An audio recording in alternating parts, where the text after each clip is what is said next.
Good afternoon, good evening, hello everybody, and welcome to the final round of the NASCAR, almost said NASCAR, to the iRacing Drivers World Championship for the road. This is the PSR TV pre-race show. I'm here with Frosty Sinclair, and we are going to spend the next 15 minutes covering some stuff, covering some points battles, talking to some special guests we have here in the booth. So welcome everybody to this afternoon's race, and it hopes to be a good one. How's it going, Frosty?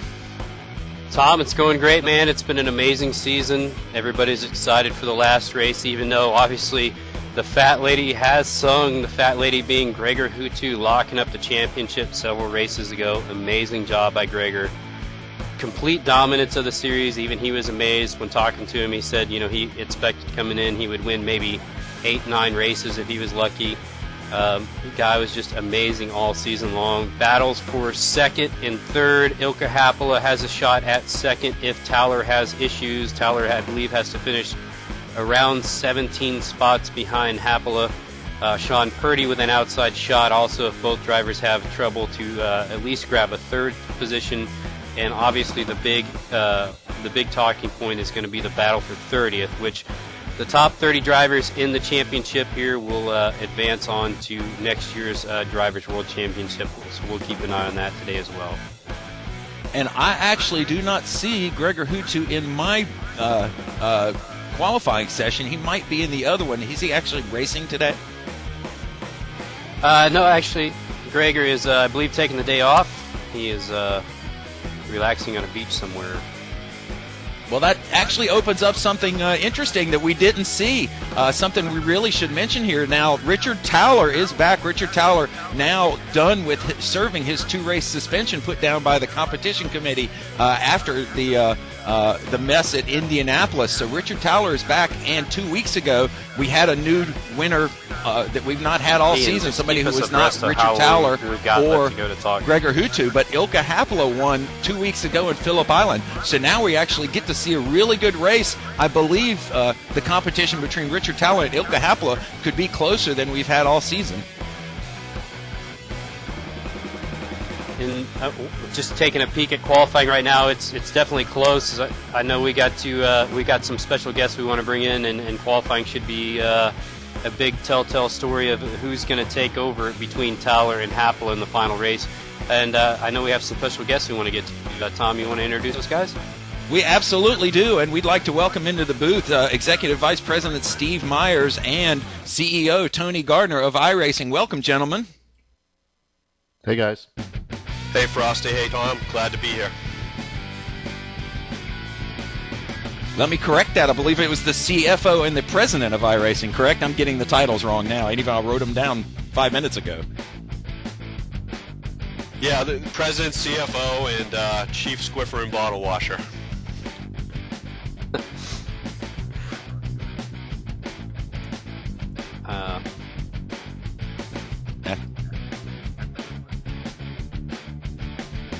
All right, I just had some questions to ask you guys. Steve and Tony here with us. Obviously, all of us are here for the same reason today, and that being that we all have an extreme passion for sim racing, as well as just racing in general. This has been years in the making, obviously, to get to this point for the Drivers' World Championship. This is you guys' flagship series.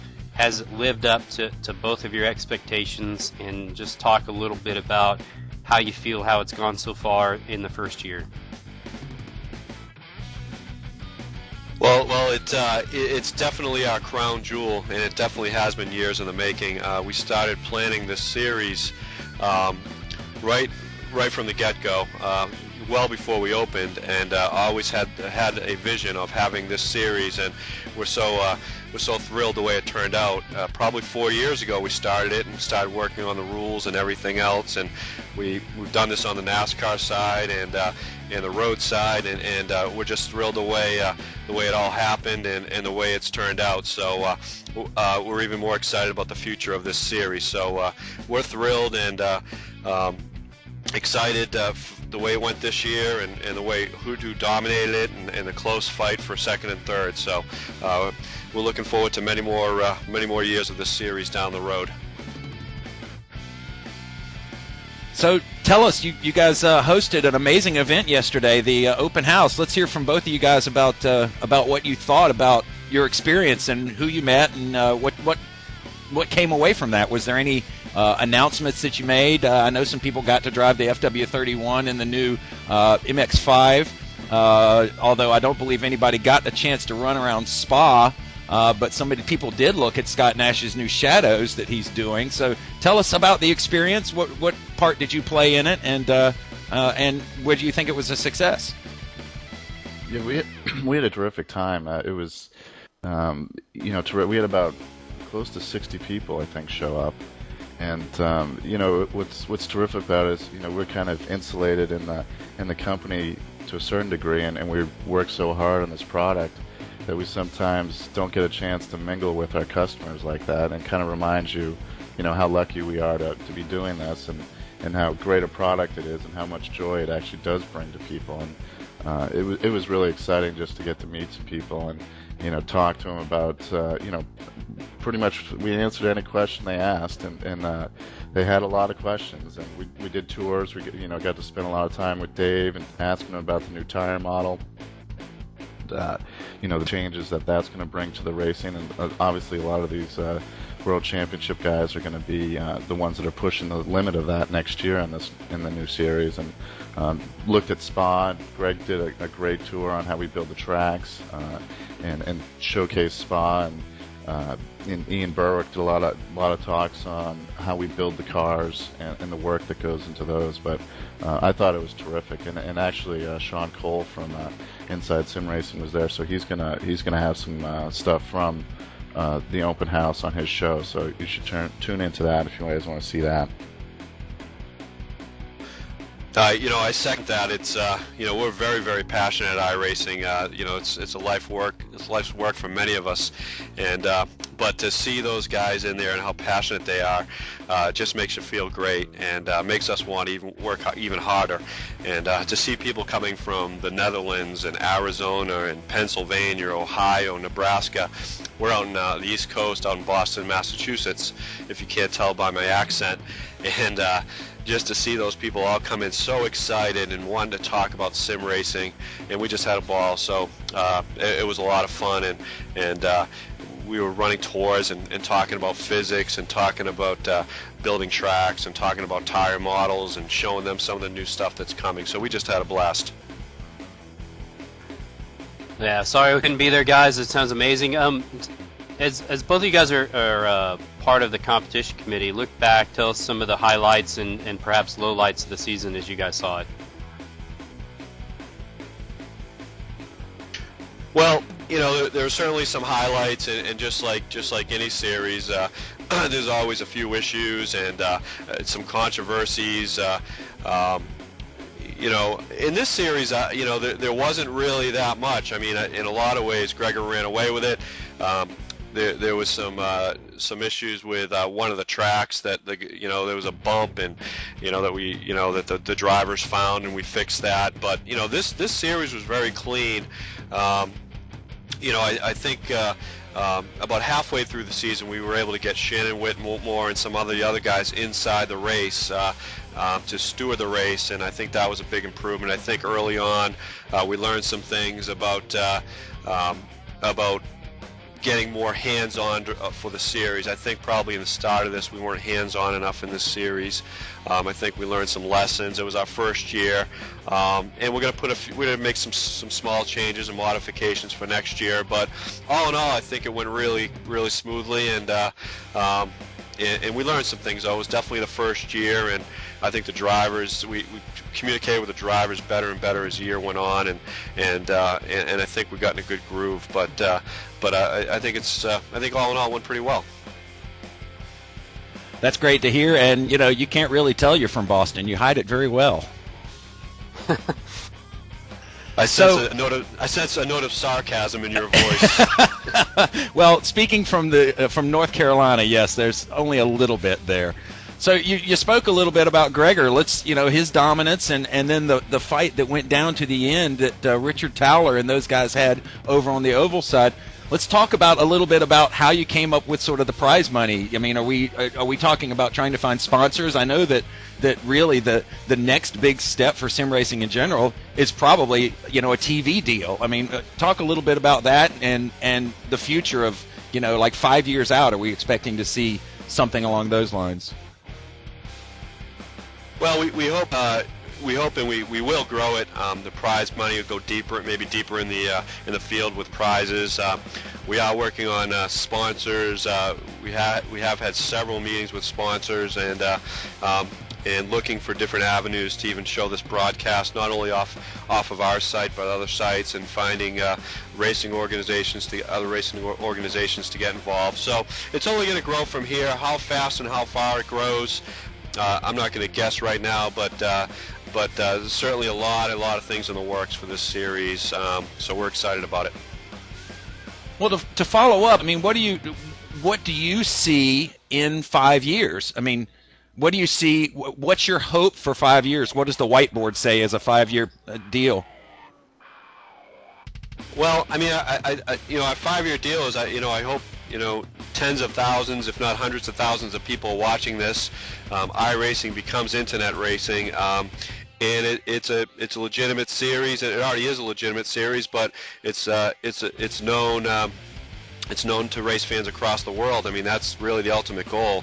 And to do that, I think we need to elevate these drivers as stars, increase the prizes, and I think we built a strong foundation this year to do that. So that's where I see it growing, exponentially every year from here on out. Steve, anything? I just echo what Tony would say. I think it's been exciting to watch this year how it's progressed just in the the 10 months that we've been doing it, and just seeing how we've made these stars out of these guys. And I think I hope to see us in 5 years that these guys are having fully sponsored cars and making a living out of this. That would be the ultimate goal, to have a real true professionals doing this, and that would be exciting to see happen.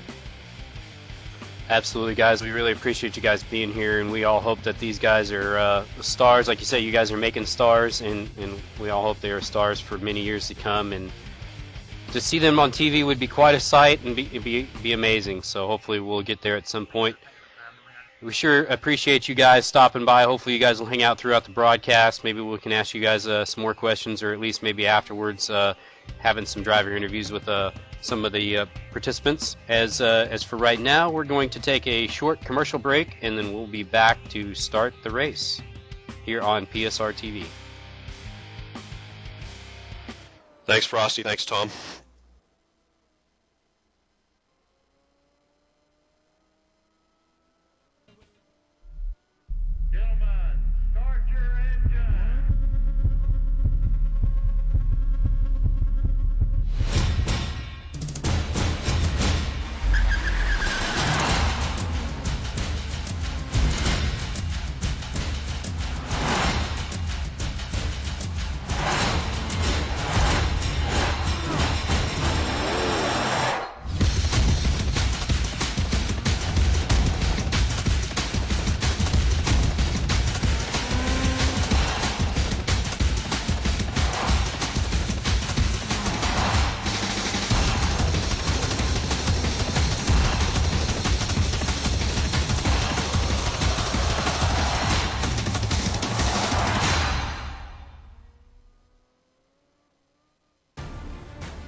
iRacing.com is the premier online racing simulation featuring head-to-head competition on your PC. Race from your home PC, competing on the world's best real-world cars and tracks. Thousands of race fans and scores of pro racers like Dale Jr. and Justin Wilson are already racing at iRacing. Experience the thrill of victory yourself and go racing today at iRacing.com.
With 17 of 18 rounds complete, the final rounds of the World Championship drivers come to an amazing circuit in Mid-Ohio Sports Car Course. Purchased by founder of the Red Roof Inn franchise chain of motels back in 1981, Jim Truman took his motel fortunes to where his real passion was, auto racing. But let's look back through the season. We have to realize that this has been a groundbreaking event. No less than 67 drivers qualified for these races this season. We saw the largest prize purse in history of sim racing, $10,000 for first, $3,000 for second, and $1,000 for third. Nearly $30,000 laid out by iRacing in prize money alone between these two series. We saw some amazing racing. We saw rivalries develop. Teams like Team Redline, Team Orion, Team Podium Assault all battled to make names for themselves. We saw verbal fights played out in the forums. We saw penalties issued by the governing bodies. And we saw some spectacular crashes. But in the end, it was all about the drivers and the racing. Names like Towler, Davies, Calistani, Alfala, Hapola, Purdy all became the new sim racing heroes in the community. But one name stood far above all the others, one name that defines excellence and near perfection in sim racing, and that name is Gregor Huttu. Gregor Huttu has set an astronomical standard in the first season of this series, and it seems practically unreachable. 15 wins from 14 poles, led 85% of all the laps run this season. But when the dust cleared after all the controversy surrounding all of these races, Gregor emerged and has clinched the first World Driving Championship here at iRacing. But the season isn't over yet. Arguably the most diverse driver in the field now, NASCAR's iRacing Drivers World Championship, Richard Towler, has not yet clinched second place. His two-race suspension has hurt his points, and now he could lose second in the points to Ilka Hapola. There are fights all the way through the field. There's a lot going on and a lot to follow this afternoon here at Mid-Ohio. I'm back in the booth with Frosty St. Clair and all of the regulars back behind the scenes, and welcome to the Drivers World Championship for the road course here at PSR TV. Hey Tom, it's a pleasure to be here with you. We've got some special guests in the booth today. We'll have Steve Myers and Tony Gardner popping in probably later, as well as Ryan Murray and Richard Towler as our in-car race reporters, so it should be an amazing race out there today. It could possibly be a fuel stop race or a fuel strategy race with one stop. It's going to remain to be seen. It should be close on lap times, a lot like the last race at Phillip Island. So we'll have to watch that, as it should be a tight race out there today. Absolutely.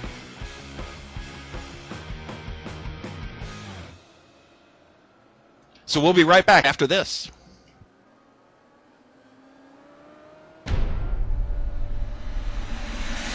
Gregor Huttu, 16 starts, 15 wins, and has now clinched his spot as the first World Driving Champion.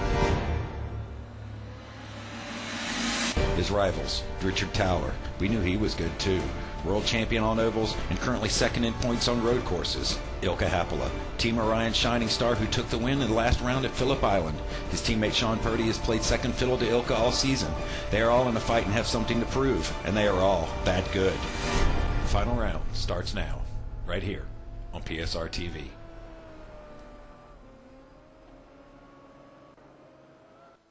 And back here, the Drivers World Championship final race of the season, in here with Richard Towler, an in-car race reporter. Richard, grab the pole. Richard, how are you feeling about the race so far today? Yeah, I'm feeling pretty good. Yeah, it was good to get pole, and going to see how the first, kind of 10 laps play out, and then see what the strategy unfolds, because there's a good chance a couple of drivers could make 30 laps on a tank of fuel. So I'm going to have to push pretty hard in the first stint. Richard, Tom Beatty, so it's been throughout the season, Gregor sort of during the race has pulled away from you a little bit. You don't have to worry about that this race. Gregor's actually not in the race, but you and Ilka Hapola have been much closer during the running. So are you worried about Ilka during this race right there in second place? No, I'm not worried at all. He's always been a really clean driver, and we've had plenty of side-by-side racing this year without a problem. So I'm not worried in the slightest. Are you worried about him being faster than you? Well, that's always a possibility, but I don't have to beat him. So are you actually... really. So am I hearing that you're going to sort of play this conservative and play the strategy card? If Ilka gets in front of you, you're going to kind of let him go and not push him? Yeah, I'm just going to see how the race goes. and then go from there really. Because like there's pretty much nothing else I can do really. Just have to run my race. As long as I finish, I think it's the top 15, I'll be okay. Well, thanks for volunteering to carry a microphone for us during the race. We'll check in on you periodically during the race at a time that hopefully won't cause you to crash, but good luck during the race. You guys, and I'll catch you later. All right, there he goes. Richard Towler, second in the championship, world champion oval driver in iRacing. Congrats to Richard for that. He took home 10 grand for his troubles in that one. Looking to take another 3 grand home today. This is a 60-lap race, guys. Fuel window could be as long as 27 to 29 laps. It is possible somebody could try to stretch it to do a one-stop strategy, but it's going to be really tough. A lot of stories out there today, Tom. There's a battle for 30th between George Sandman, Dave Hoffman, Richard Crozier, and Tim Holgate. Sorry about that. Battle for 30th. The top 30 in this one go directly to the DWC next year. Other notable storylines: Matt Sintel trying for a top 10, trying to leapfrog a couple guys. One of those guys being David Serrois. This is David Serrois' farewell race to the Drivers' World Championship. David has a new baby at home, a couple of jobs that he's working, trying to start his own business. It's the second job, so this is going to be his last race. It's just been a trying time for him to try to find time to practice for this, so he will. This is going to be his farewell race for the DWC. And last one, Ryan Murray out there racing today using a backup wheel, not quite used to it. So lots of storylines for the final race out there, Tom. There are, so let's run through the grid here real quick, Frosty. On the pole, Richard Towler with a 108.599. Ilka Happala second in the points, second on the grid. Ian Lake for Team Podium Assault right there in third. Sean Purdy, Team Orion right behind his teammate Ilka Happala in fourth. Fifth place, Darren Marsh. Brian Heitcotter sixth. Ben Cornett seventh. Danielle Almeida eighth. Mark Payne ninth. Rounding out the top 10, Team Orion's Dion Bergers, and they take the start here, and Richard Towler is on the inside. Ilka Happala looks like he's going to slot in right behind him and take that second position. That's a really tricky place to start. In real life, they don't start there. They start around the back straightaway for safety reasons. So it's going to be a little tricky, and it's a tight wad for these guys to get through turn one and up around the keyhole to turn two. Tight wad it is, definitely, Tom. Is Ilka Happala talking to him before the race. His biggest concern for this one was just getting a clean start. So far, so good. He's going to have a hard time catching the man out in front of him leading the race right now, which is Richard Towler. Towler right now currently second in the championship. Like he said in the pre-race, he's going to have to finish about 16th or lower if Ilka was to win. So right now, Ilka just hoping for a clean race as Towler as well. Right now, out in front, first and second place.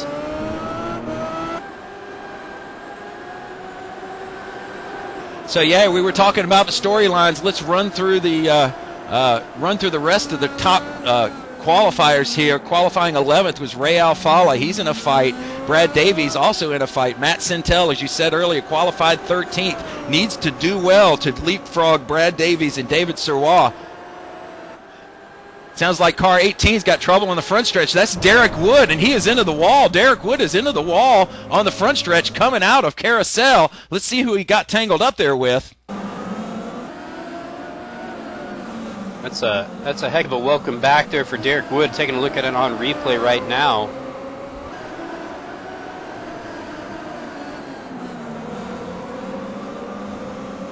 And Derek Wood, as you mentioned, Derek Wood just back from his two-race suspension. He and Richard Towler suspended in Indianapolis and had to sit out the next two races. So this is not good for Derek Wood. It looks like his day is going to be over. That was a hard hit he took into the wall. Let's take a look at it on replay. Yeah, tough break there for Derek. Taking a look at lots of cars everywhere there. Looked like he got together with, wasn't Danielle Almeida, Ray Alfala? I'm sorry, who was that white car? Totally white car. Looked like a possible random Italian there. Andrea Baldi, I believe, is who that was. The car number 21, Andrea Baldi. Yeah, that's... But we're taking back, watching Richard Towler go around as he heads into the keyhole. That's turn number 2. Heading down this long back straightaway. This down here at the very end of this straightaway is turn number 4 right there at China Beach. That is the best passing zone on the track. Doesn't look like anybody's certainly close enough to him right now, but if we take a look back through the field,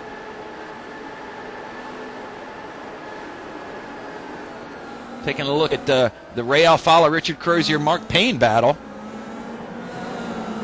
Car number 15 with, and somebody goes around right in front of him. That's Brad Davies, and it looks like maybe Darren Marsh as well. Brad Davies, the number 13 car. Yes, and Darren Marsh as well, the number 4 car, that blue car right there. Let's take a look at that in replay. That's number 13, Brad Davies, and Darren Marsh crashed out of 8th and 9th. Darren's sitting 4th in the championship right now, or I'm sorry, 5th in the championship right now, so trying to hang on to that. Dion Vergers, I believe, trying to close in on him.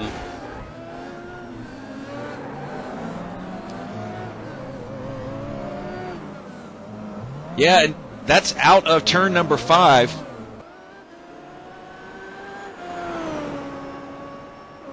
So one thing needs to be noted here, a couple of things we haven't really talked about this track yet.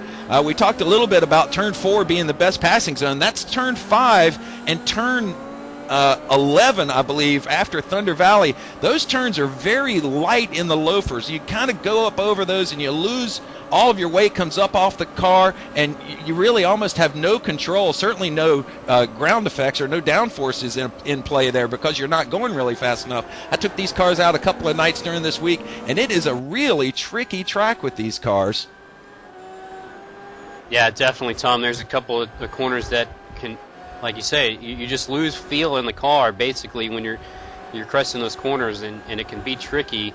A lot of it is just trusting yourself, doing a lot of practice, trusting the practice that you put in, and trusting the car, the setup, everything. Some of the corners can be tricky indeed as Towler continues to pull away out in front. Ian Lake doing a great job in 3rd place, his best run of the season by far. Absolutely. We can take a look at Ian Lake in that number 16 car in 3rd place, if you would, Mr. Director. Ian Lake from Team Podium Assault, one of the other multi-car teams in this field, Team Orion being the other. It seems like the Team Redline guys have kind of disappeared off the map over the course of this season. I was surprised to see after Gregor Huttu started to dominate, some of those other drivers sort of dropped away, but that opened the door for Team Orion and Team Podium Assault to really come raging in here and take up a lot of these top 10 positions in the points. Yeah, speaking from inside a Team Orion perspective, one of the things that we pride ourselves on is finishing series that we start. So even though some of these guys, Dion, David Serwa, for example, aren't necessarily in the running for a money spot, we definitely like to try to finish what we start. So that's one of the things we pride ourselves on, and those guys have done a great job this season so far. And Ian Lake is putting some pressure on Ilka Happala. Ilka Happala running in 2nd place. He's not really as quick or as close as he's been in past races to Richard Towler, the race leader. He's 2 seconds back now after only 6 laps. Sorry about that. But Ian Lake is right behind him. Sean Purdy still in view back there, as is Brian Heitkotter, another Team Podium Assault driver.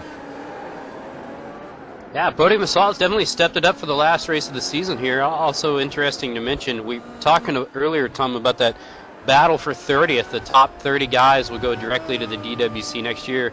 Crozier right now sitting in the 9th spot. Maybe we could take a look at him.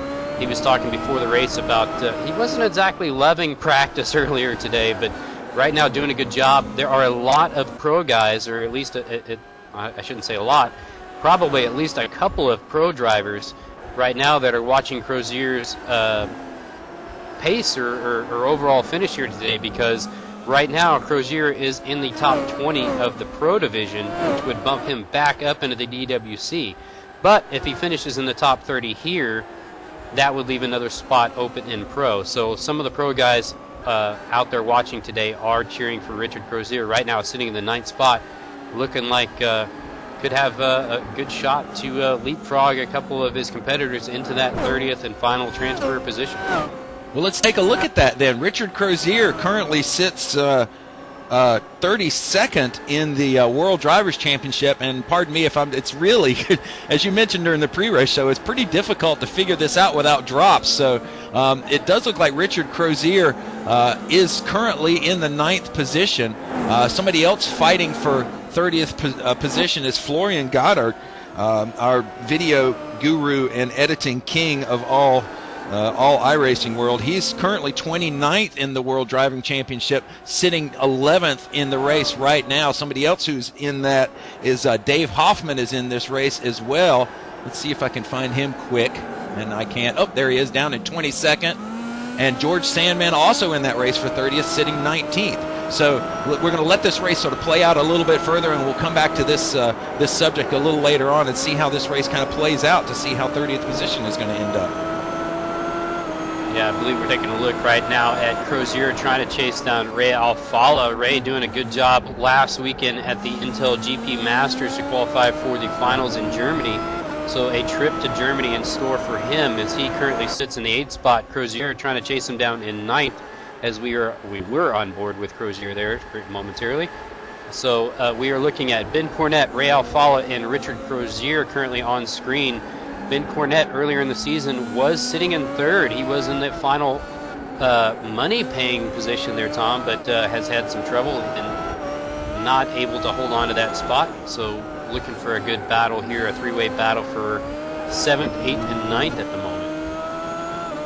Right, and exactly. Ben Cornett was up there, and he was Richard Towler's primary competition early on in the season as we watch him and Ray Alfala really take it nose to tail as they go down the front straightaway. This is a really amazing track. One thing I was surprised about when I was running this course during the week was how quick a lap goes by. These two long straightaways, this straightaway right here up to the keyhole turn 2, and then that long straightaway in the back, and then there's really just the S's, and then you're done with the lap. So this race is going to seem like a whole lot more laps to these drivers than they're actually going to run. It's a real mind game that they have to play.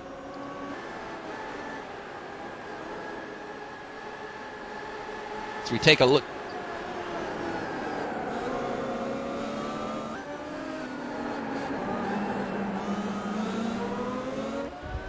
Taking a look now at Dion Vergers right now running in the 10th spot. Dion, I believe, currently up there in the championship. I'll have to check. I think he's in 6th, trying to pass Darren Marsh for 5th. Sounds like we have an off. Tom? Ben Cornett has gone off apparently somewhere on the track. Let's see if we can take a look at it.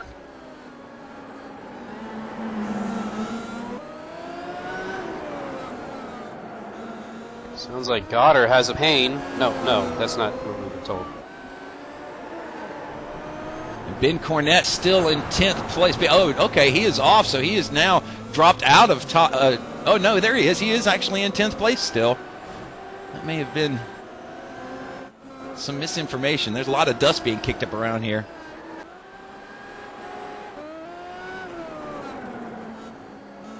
So currently showing in 10th place is Ben Cornett, Mark Payne in 11th, Florian Goddard in 12th. Brad Davies, the runner-up of the Oval Racing Series, in 13th.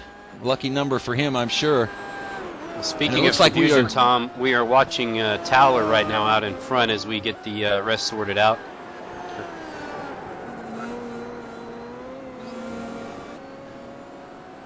It's like Alfala still trying to hold off Richard Crozier. 7th and 8th battle right now on the track for 7th and 8th as you're watching on screen.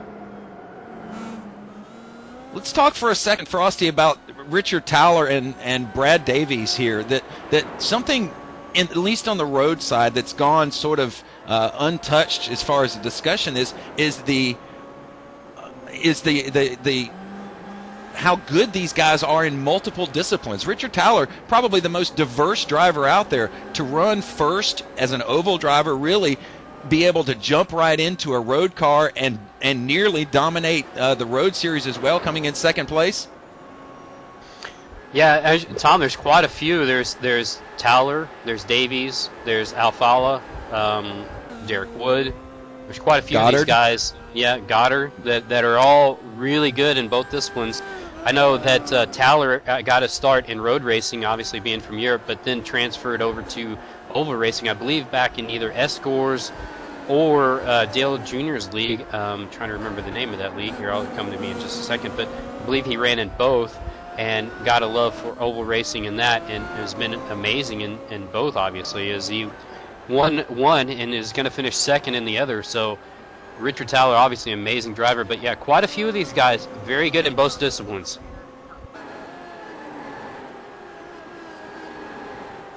So yeah, I mean, it's hard enough for some of us that have been sim racing for more than 20 years now to be good at one car. And I'm not saying that I'm good at any particular car, but I have trouble just sort of learning the ropes for a single car. And these guys go out here day after day after day. I remember Luke McLean during the Intel GP series just went from the Intel GP series and then jumped right into one of these Indy cars. So to me, that's mind-boggling, and it's talent at a level that hardly any of us can really fathom.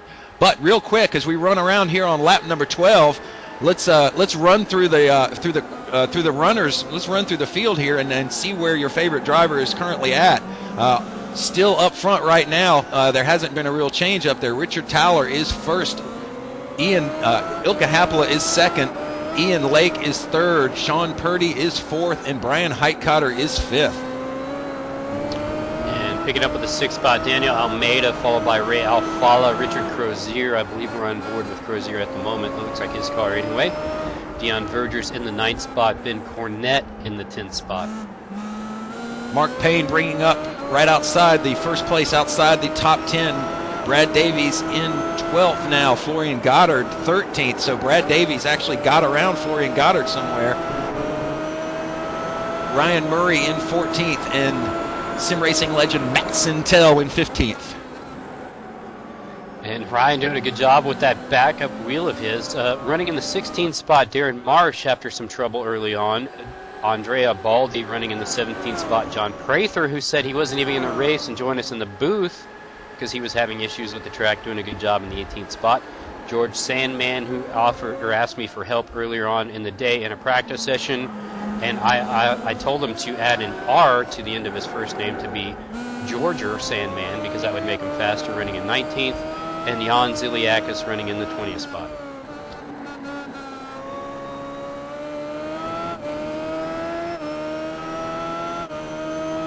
So rounding out the rest of the field, one other thing that we need to note here is that Mid-Ohio only has 28 starting positions. So the rest of the races during the World Driving Championship has had 36 spots open up. So right now we've only got 28. So rounding out the top 28 is Jan Ziliakis in 20th, Dave Hoffman in 21st, David Sawar 22nd, Mauro Baselier in 23rd, Milos Milikovic in 24th. Matteo Calistani with the best profile picture in the world when they show him down in the corner. It's just that he must have gone to great lengths to get that perfect pose. Derek Wood is out in 26th, Gerd Hoffer in 27th, and Tim Holgate out. So Tim Holgate now out of the running for the top 30. And I think we're going to bring in Richard Towler to talk to us during the race. Frosty? Oh, okay. My apologies. I thought Richard Towler was already in the booth with us. But let's see if we can... No problem. I thought you were saying my name. And it's a fine name at that. Thanks, Tom.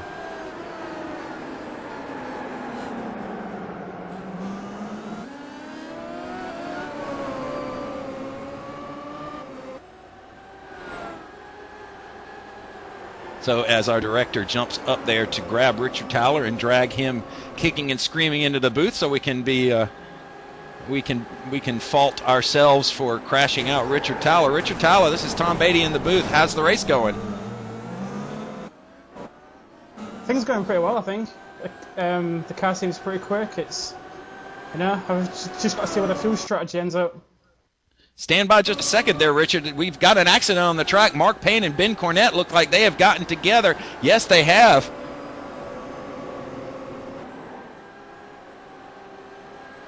Yeah, I've gotten a message here from Ben Cornett. His transmission, as we're watching, I believe we're watching a replay. Oh, yeah. Cornette and some other drivers off track there. That looks like turn Cornette 2.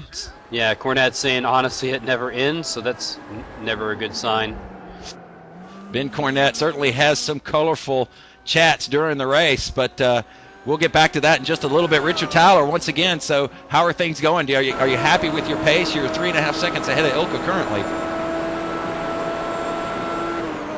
Yeah, it seems pretty good so far, but I think he's running a different fuel strategy to me. So I need to keep pushing, see if I can extend the gap a little bit. Yeah, Rich, I talked to Ilka before the race. He said there was a possibility he might try the one-stop strategy, but probably not. He said that unless you had some trouble, he was probably just going to take it pretty easy. Do you think that's what he's doing right now? Yeah, I think so. Well, we'll let you get back to it. Thank you so much for an in-race interview there, Richard. I know this is not the track that you have a whole lot of time to chit-chat with. So good luck, and we'll talk to you in a little bit. Thanks, guys. World Championship oval driver Richard Towler there joining us in the booth as he goes back to doing the job of driving out there at Mid-Ohio and doing a good job of it, leading right now Ilka Happel 3.3 seconds. So as we interviewed Towler, he lost a little bit of time there. Yeah, but there are far worse things that could have happened. I was so scared that he was going to wreck, and there would just be hell to pay, I believe. But yeah, we watching Richard Towler circulate around. Actually, I apologize. We're not watching that. Sorry. My fault.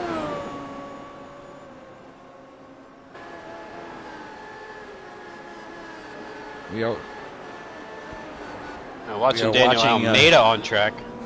He is right now currently in the 6th spot, trying to chase down Brian Heitkotter, who recently changed his paint job because he said he looked too much like Team Orion.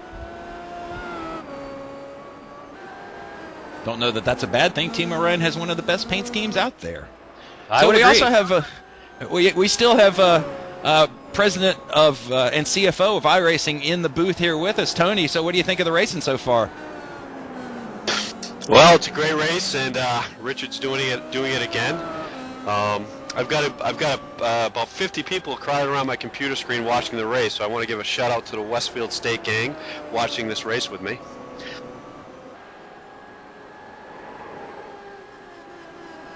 Ah, yes, I miss those guys.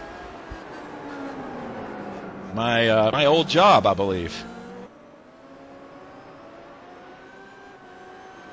So, Tony, how often do you run the service, and what's your favorite car to run?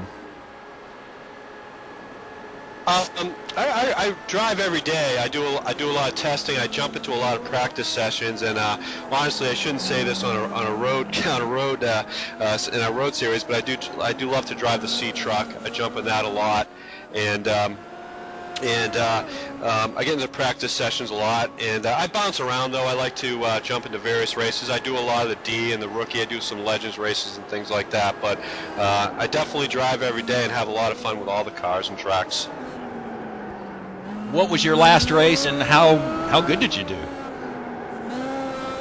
I won my last race, but it was unofficial because not enough people showed up. I shouldn't say that, but I'm not very good, honestly, but I'm getting better. I started as a sim racer probably about 4 years ago, and I'm working my way up. But these guys are so good; it's hard to win a race. But I keep working, I keep plugging away. So hopefully I'll keep getting better and better.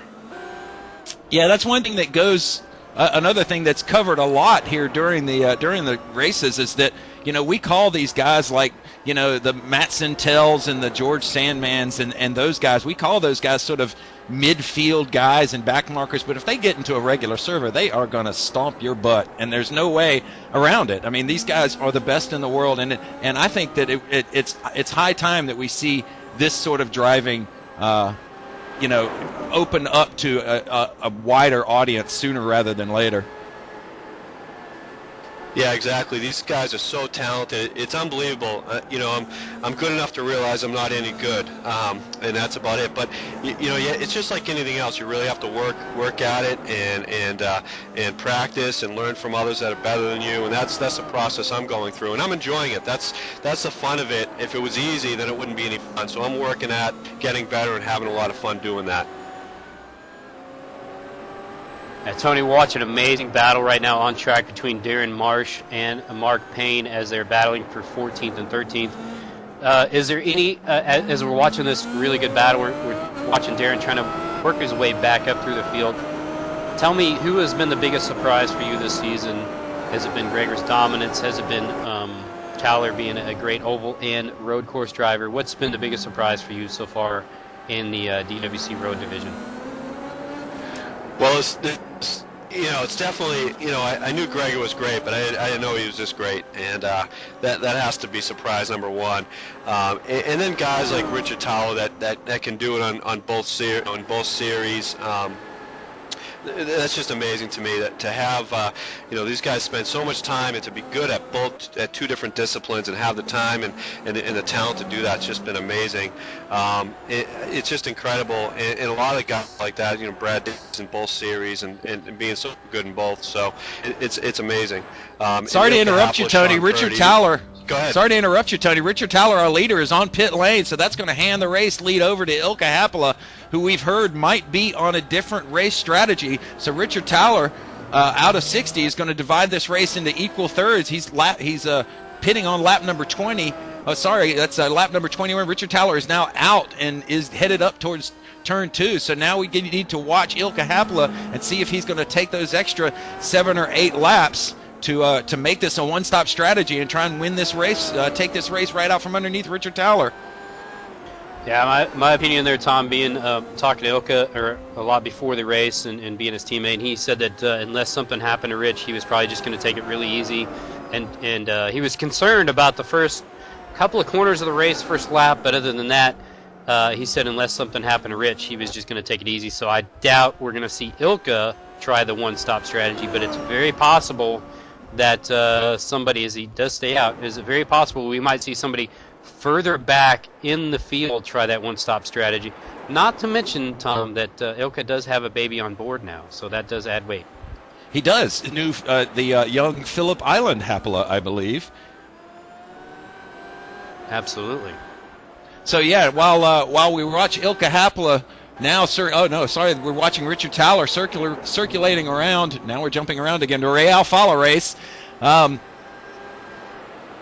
Happila taking it easy this race, saying that he's taking it easy this race, and only hoping for a mistake from Richard Towler. So we'll see how long Ilkka Happila can push it. If he takes it easy, maybe he'll be a little better on fuel, or maybe something will happen to Richard Towler. Richard Towler came out of his pit stop in 9th position right now. So real quick, as before these pit stops really get going, let's run through the top 10 here. Ilkka Happila in first, Ian Lake in second, Sean Purdy in third, Brian Heitkotter in fourth, Daniel Almeida in fifth, Ray Alfala in sixth, Richard Crozier all the way up to seventh. Very good run for him. Dion Vergers in eighth, and Richard Towler in ninth. Brad Davies right behind Richard Towler. Those two, no love lost between those two. Brad Davies running in 10th. If I had to guess here, Tom, I'm going to say that Ilkka's going to go as long as he can on the first stop and then split the second part of the race up into equal parts. Ian Lake doing an amazing job right now in second. I'm very impressed with him, not just his Photoshop skills in the forum, but also on track. Ian doing an amazing job out there. By far, best run of the season. Looking for a podium finish for Ian Lake. I'm not even sure Ian's had a top 5, much less a top 3, so congrats to Ian, doing an amazing job out there right now for podium assault. Right now, currently in second, really overall in third, holding off Sean Purdy for that final podium position. Ian Lake sitting right now in 12th position in the points championship, right behind sim racing legend Matt Sintel, in 11th spot, right above Matteo Calistani and Luke McLean. Luke McLean not in this race, so he will not be challenging Ian Lake for that position. But Ian Lake and Matteo Calistani fighting hard for that 12th spot. Ian Lake also fighting with Matt Sintel for 11th, so we should keep track of that over the course of the day.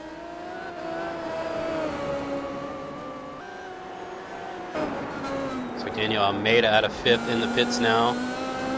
So it looks like we're taking a look at, I think that's Ian Lake, or no, Ryan Murray.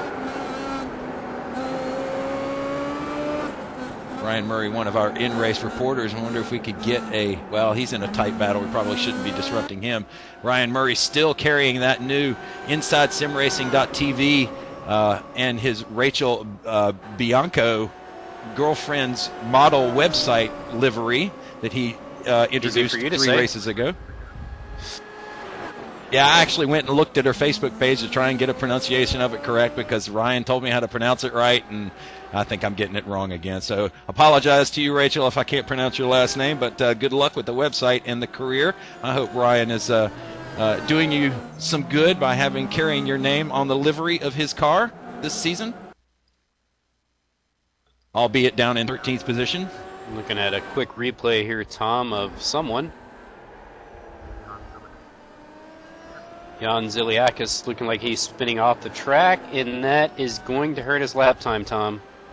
It will. It will definitely do that. Let's take a look at what his last lap time was.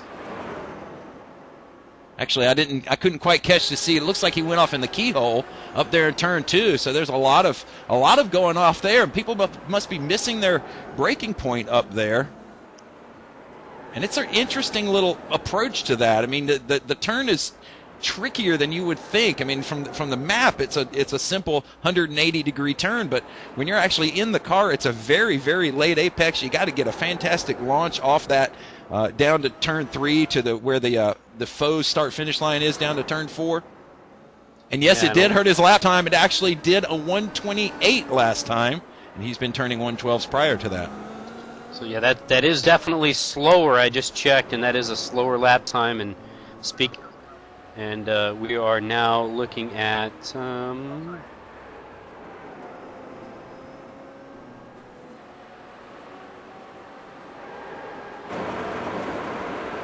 So let's jump on board Ilkka Happila, the leader now, as he comes up on traffic once again in the, I believe he's up in the keyhole, yes, once more, into the keyhole and down the back straightaway. Let's see who he's coming up on. It looks like Matt Sintel, 2 cars ahead of him. I can't see who's actually directly in front of him. It might be Darren Marsh, maybe?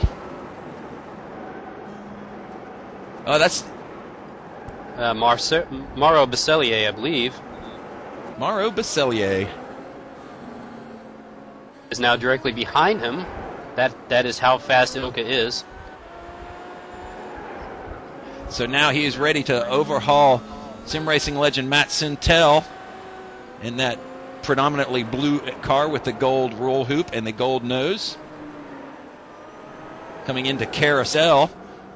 Actually, the entry into Carousel is pretty blind too. That's a really tricky turn. And Carousel, once again, you got to get a good exit off Carousel, but there's a lot of time to be made up in Carousel. Looking at a replay here of car number 17. That is George Sandman, I believe. Nope, car number 12, Ryan Murray. Ryan Murray. Oh, maybe possibly having wheel trouble with that backup wheel that he's using, and or maybe just got tired. I'm not sure. Yeah, he is now sitting in the pits, so it looks like the day is done for Ryan Murray in that inside SimRacing.tv RachelBianco.com car. That's a lot of I have .coms. to say it that way. I promised him I would. He was such a nice guy. Too bad for Ryan there. He's looked like he was having a pretty good run as we were looking at Davies and Goddard right now. Just to give you guys an update on Richard Crozier, he is currently sitting right now on the scoring, which is obviously flip-flopping around with pit stops happening in the 6th spot. So right now, Crozier looking like in good shape to possibly help out some of those guys in the Pro Series, not have to jump him in the Pro Series to make the DWC next year.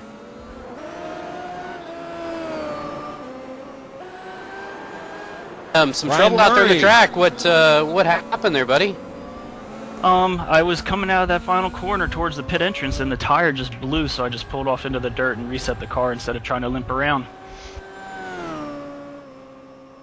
So what caused the blow? My horrible Driving Force Pro pedals that I'm not used to.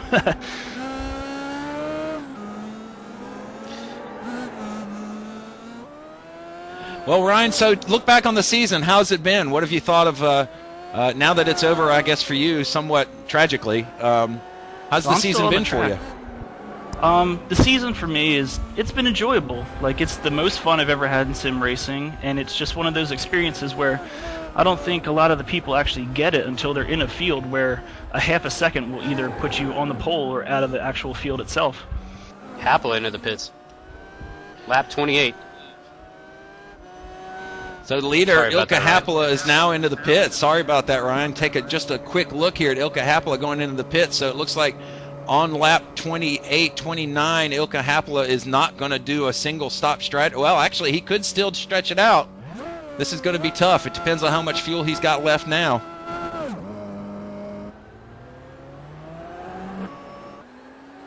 I was back actually out on on single track stop strategy. Oh, yeah, I was just going to ask what strategy you were on. Is that part of the reason that caused your tire to blow? But you just answered that, so now I don't know what to ask you. No, I just want to thank our sponsors. I don't know if you guys mentioned that early during the pre-race that all the 7 Podium Assault cars are running Inside Sim Racing sponsorship as a thank you for them putting a little support behind the team with the sponsorship of Mark Payne.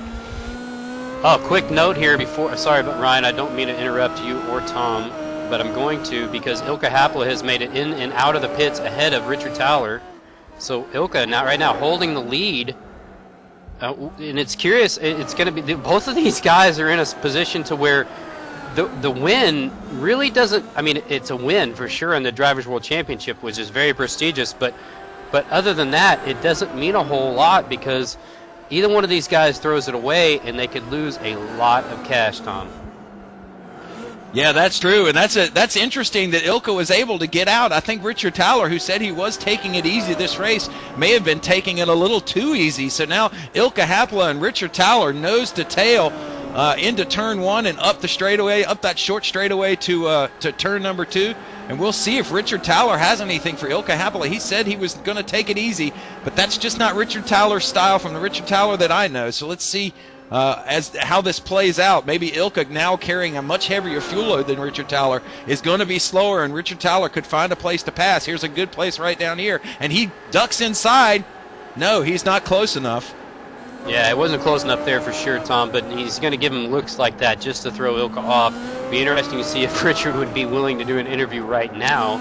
I would love to talk to him and see if he's going to try to go for the win or just stick it out where he is, because if he was to bump Ilka and go off track and cause himself an accident and fall, further down than 16th, then Ilka could leapfrog him in the championship. So I agree. I think we probably should stay away from the microphone with Richard Towler right now. Even as gracious as he has been, he's got his hands full with Ilka Happela at the moment.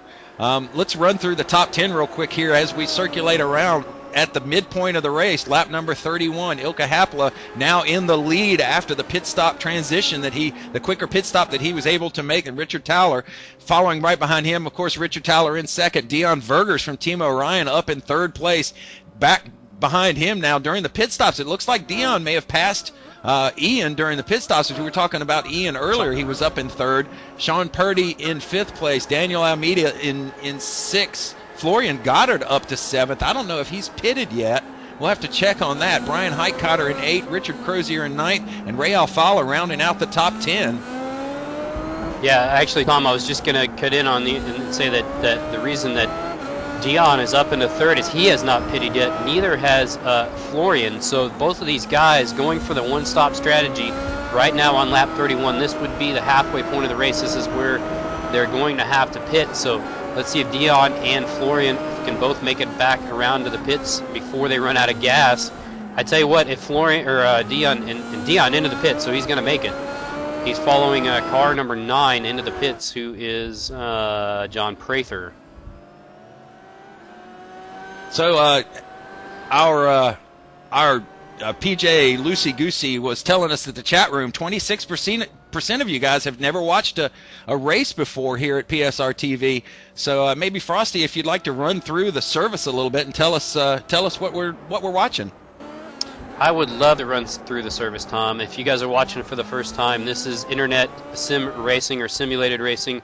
A lot of you people have probably tried a flight simulator or something of the sort in the past. This is no different. This is using a wheel and pedals on your home computer. Takes a mid-range to high-end home computer to do so. These guys are racing from all over the world, from places like the U.S. to Finland to Germany to Australia, all over the place, connected via the internet or the interwebs. These are the best drivers in the world. iRacing has built a ladder system that these guys have gone through to get to this point, the Drivers' World Championship, as we are right now watching Ilkka Happila leading Richard Thaler, starting to pull away just a little bit. These are the best drivers in the world. If you guys want a shot, head over to iRacing.com and sign up if you think that you can run with the best drivers in the world. A lot of these guys also get a chance to go from this. A few drivers like Wyatt Gooden, John Prather, Gregor Huttu have gotten a chance through iRacing to drive a real-world race car. So if you guys want a chance to do something like that and think that you can do it, go prove yourself, iRacing.com, and sign up today.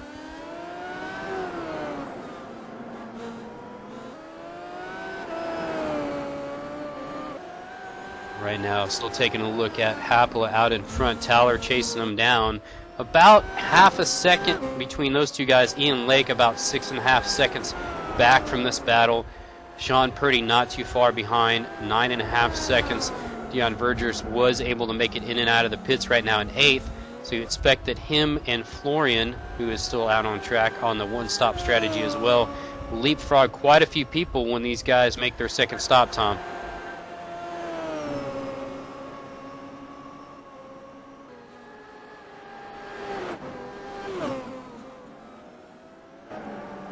Give you guys a quick rundown. It is Ilkka Happila out in front, Richard Thaler second, Ian Lake in the 3rd spot, Sean Purdy in 4th, Daniel Almeida in the 5th spot, Brian Heitkotter in 6th, Ray Alfala in the 7th spot, Dion Vergers in the 8th spot, Brad Davies in 9th, and Darren Marsh back up into the 10th spot. Darren Marsh is Australian, so we know he's driving upside down, right? That's right, and he probably has some shrimps on the Barbie.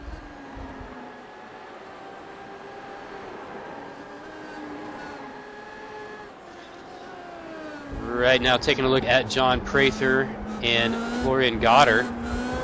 We are on board with Goddard. Goddard, yeah. Go ahead, Tom. Getting around Darren Marsh rather quickly here. No, sorry, that's he just got around somebody rather quickly, and that was John Prather. It's a lap car of John Prather, new guy.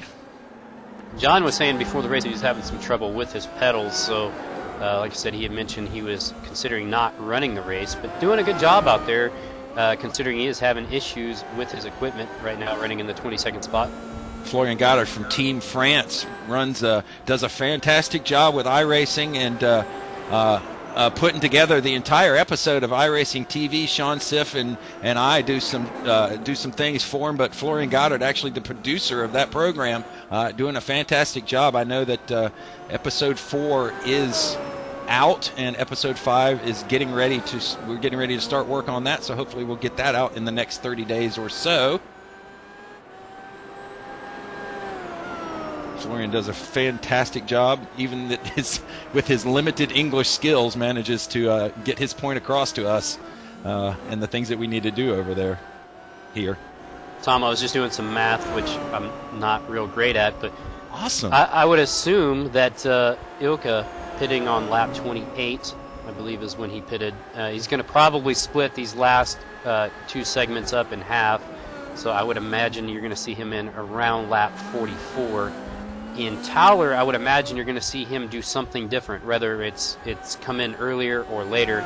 You're going to probably see him try to do a little pit strategery, as George Bush would say, to try to leapfrog Ilkka on track, because right now it's going to be very, very difficult for him to pass Ilkka. As you get closer to these cars, it can be very difficult to pass. Plus, there's just not a whole lot of opportunities to pass on this track. As we mentioned, it's a lot like Phillip Island. Lap times very similar. Not a whole lot of good passing opportunities. Probably turn 4 is your best. Other than that, just not a lot of room to pass. So I would imagine that you're going to see Towler probably lay back a little bit here, maybe save some fuel, some tires, and try something different when they come around to their next pit stop.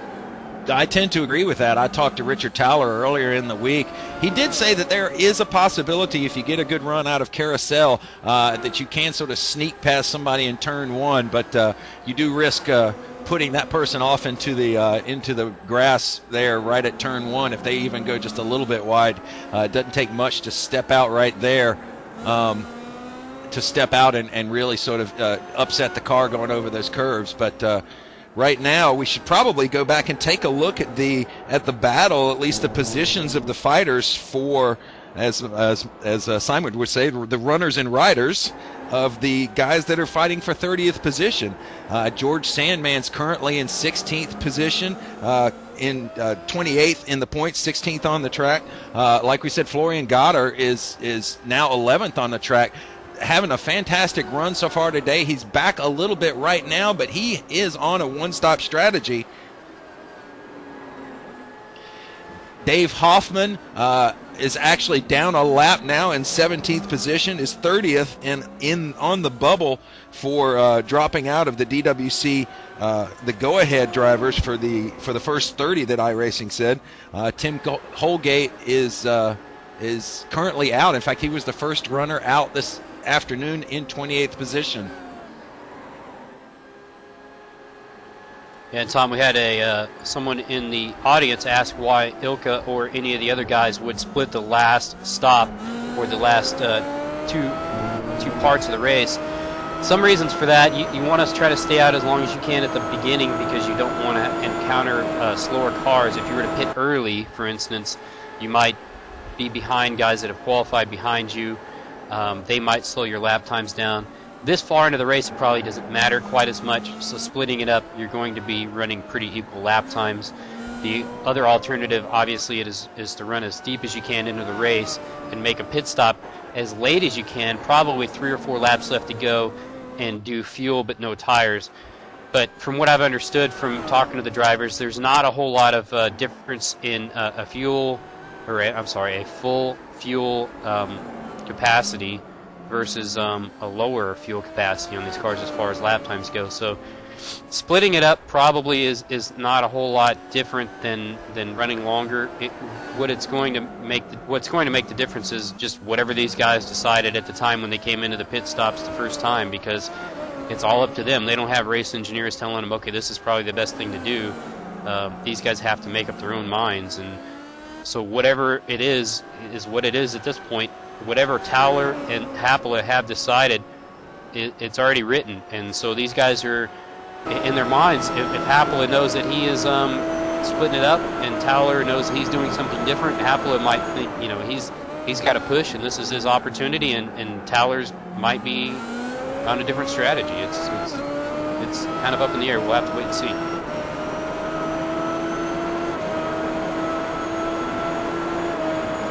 So as we take a look around this Mid-Ohio track, Ilka Hapola still out in the lead. Richard Towler doing something he's not used to doing, which is really taking it easy.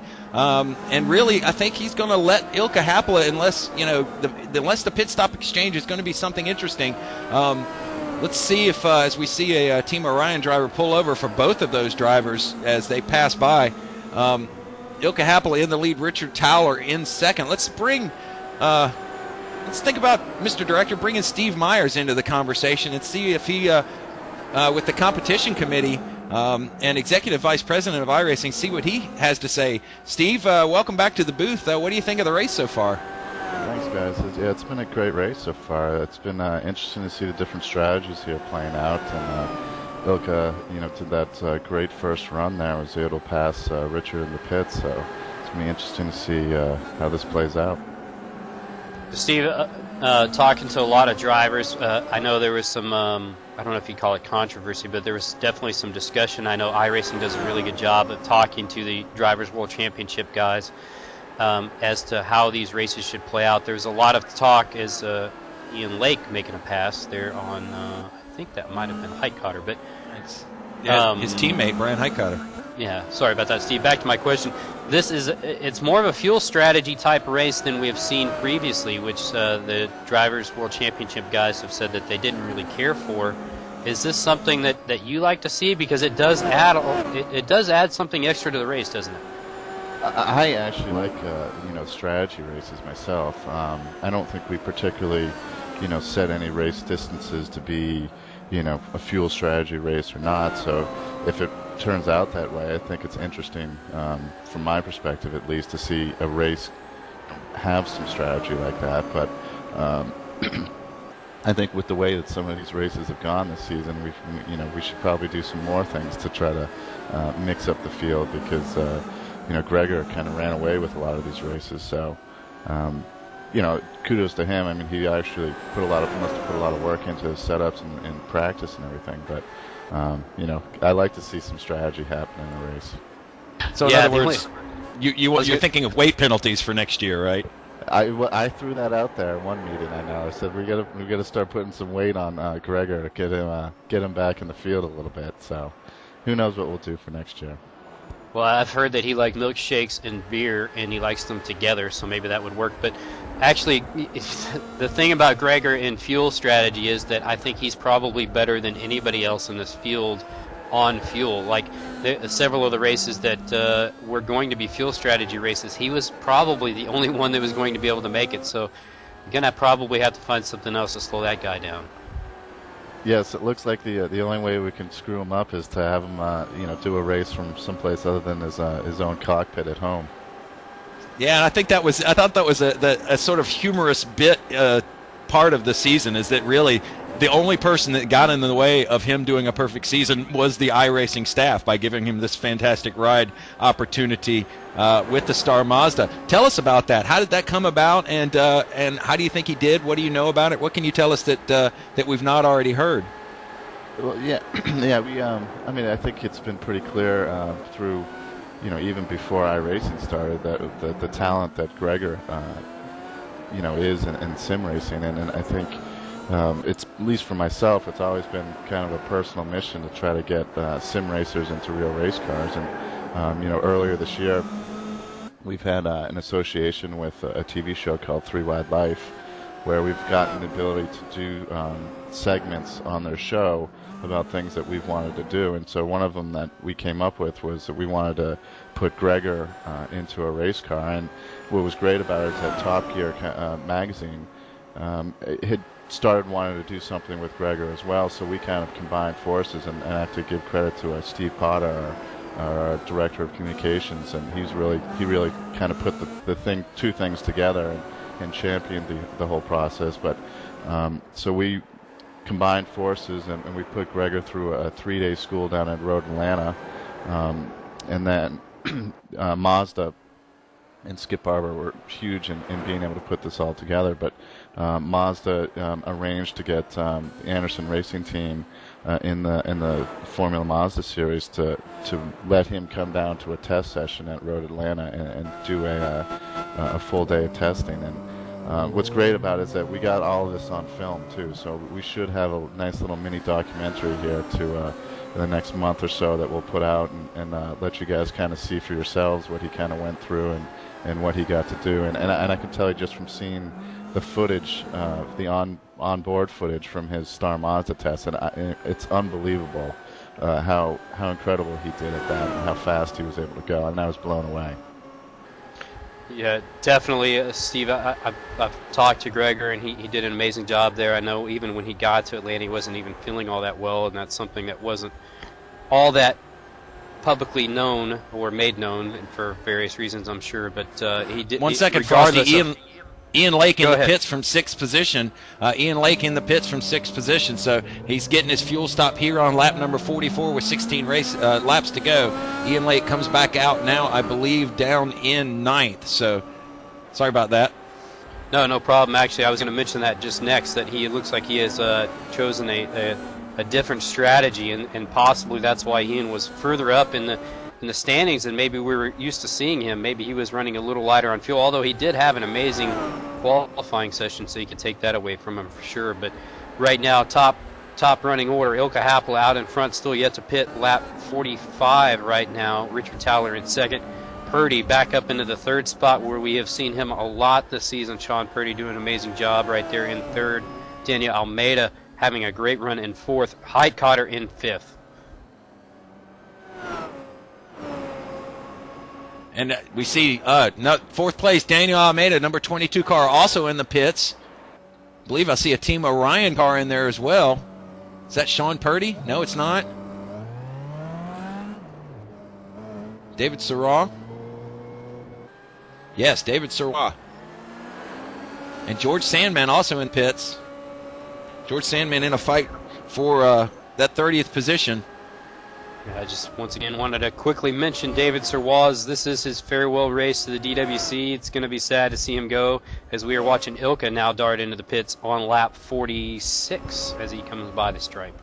Towler right behind him. And Richard Towler in right behind him. So Ilka Happel and Richard Towler coming in nose to tail, or tail to nose, if you will. Ilka Happel, we thought he was going to be doing a one-stop strategy. It looks like now he has done what you said he was going to do and split that last bit. Ilka Happel comes in and stops. Richard Towler stops right in front of him. Ilka Happel gets away at first. Richard Towler is going to have to settle, coming out in second position. Richard Towler having a long stop, so he's going to come out 3 or 4 seconds behind Ilka. Well, Richard running for Whiskey River. That is, I believe, Dale Earnhardt Jr.'s bar. Maybe those guys that are pitting his car had a little bit too much whiskey.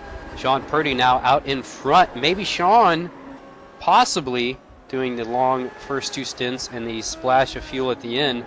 Maybe we could see even Sean having a shot at winning the race here. And now we need to look out for Dion Vergers, another Team Orion member who we know is on a one-stop strategy. Somebody else was Florian Goddard, who is also on a one-stop strategy. As some of these drivers now, Richard Towler and Ilka Happel obviously will occupy the 1-2 at least for now. But we'll also see if any of these guys are going to run up and get a top 5. Yeah, Dion right now sitting in 6th. Florian right now in the 10th spot as we cycle through. It's going to be difficult to tell as timing and scoring updates who is where exactly until everything kind of settles down. But right now, Purdy out front, Happel, Towler, Heidkotter, Alfala, Vergers, Almeida, Davies, Lake, and Goddard, your top 10. So is this the first lead laps for Sean Purdy? Has Sean Purdy led any laps yet this season? I don't know that he has. I believe he has. Yeah, I think he has led some races or led a few laps this season. Sean's definitely had the pace, had some bad luck. But also when you have Gregor out there for 15 or 16 of these races, it makes it a lot more difficult to win a race. So the window of opportunity to win races it definitely shrinks when you have Gregor out there for that many races. But Sean potentially with a shot to win one here. I agree, and I thought it was interesting that Steve Myers was mentioning earlier that they're trying to think of ways to make the field more even, and to be honest, from my point of view, I have no problem with Gregor stomping everybody. I mean, he is the best at road racing. We were watching Daniel Almeida and the Dion Vergers race, and Daniel Almeida ducked inside him onto turn number 4 and said it went up over turn number 5, and it looked like they touched, and Almeida went sideways, but he is right back on the gearbox of Dion Vergers, probably seeing a little bit of red. What happened was, I don't know if we're going to see an instant replay, but what happened was Almeida went down around the outside into turn number 4 to catch that inside of turn number 5, and it doesn't look like Vergers gave enough room. Frosty? Yeah, Vergers just trying to hold his line. As we're watching on the replay now, hopefully no damage came to either guy. We definitely would hate to see that. It looks like Vergers starting to pull back away just slightly as we are back live now. Looks like Vergers, it looks like hopefully far as we say, because you want to see these guys have a good shot at it, square away. And we take a look at the Ian Lake and Brad Davies battle. Coming down once again, going to do the exact same thing. Looks like Ian Lake around the outside of Brad Davies. Really, Brad Davies just looked slow coming out of turn number 3. Brad Davies just couldn't get the power down. Ian Lake can, so Team Podium Assault gets around Brad Davies, takes another position. Ian Lake moves another position up to 8th. Sorry, Purdy into the pits there, Tom, and we're going to have to see where Ilka and Richard are. But to finish my thought, I have no problem with Gregor being out front. I don't know about you, but it's, you know, it really, all it's going to need to do is force the other drivers to pick their game up. I don't want to see any sort of rules package that really does handicap somebody as good as Gregor. I think people need to be as good as Gregor in order to compete with him. I agree. The one thing that drives me nuts about Formula One is I wish they would rip every single electronic components out of the car and just let everything else go. And I would hate to see anything like that happen here. You know, if Gregor is the best, don't forget we have a new influx of drivers coming in next year for the DWC. Some guys that could possibly challenge Gregor for that top spot. Although Gregor has been on top for a lot of many years, I should say. So it's definitely going to be Gregor's race to lose, I guess you should say, as he has been dominating sim racing for years.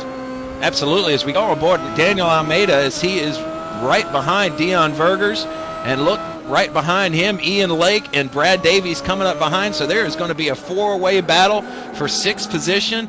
Dion Vergers out in front, getting a mirror full of Daniel Almeida. Ian Lake right behind him. Oh, Ian gets a good run off carousel. He's going to come up on Daniel quick.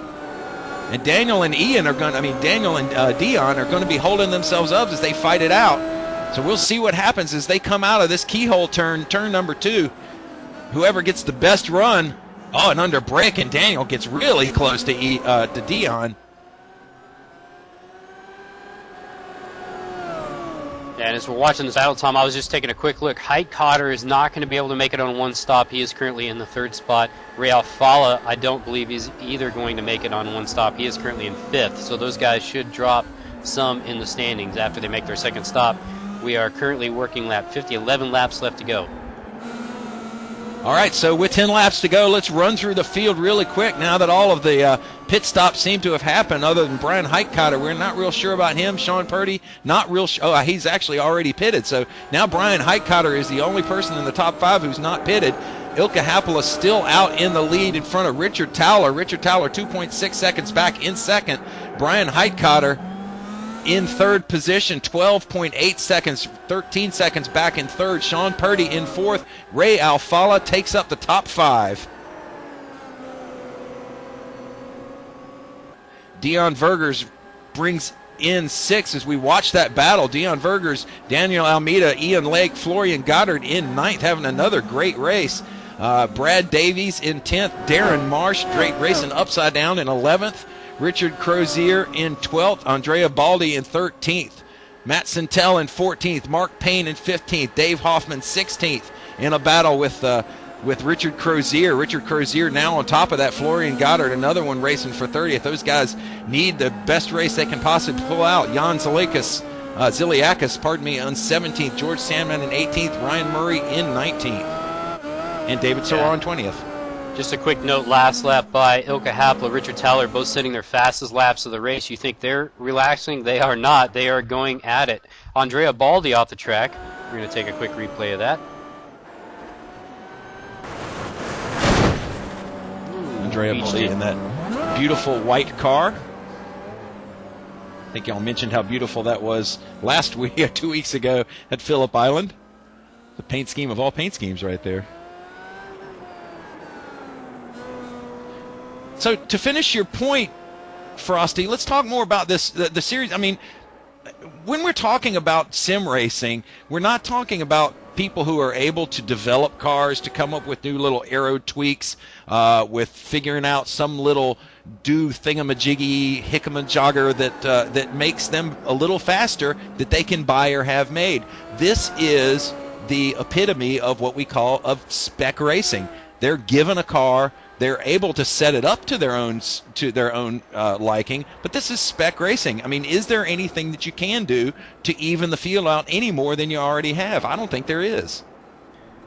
Probably not. I mean, sure, there are things you can do. I mean, if somebody was to sit there and design, if somebody was a mad scientist type and design a pedal set that had just crazy amounts of travel throw or linearity in the throw of the pedal that might give them a slight advantage. Yes, they could do that. But again, I'm one that does subscribe to the belief that pedal sets do make a difference, but how much of a difference, you're probably only talking about maybe 1 or 2 tenths a lap on average, and that's on average. So for the most part, you're right. It is spec racing. As we're watching a quick replay here, somebody else going off into the beach.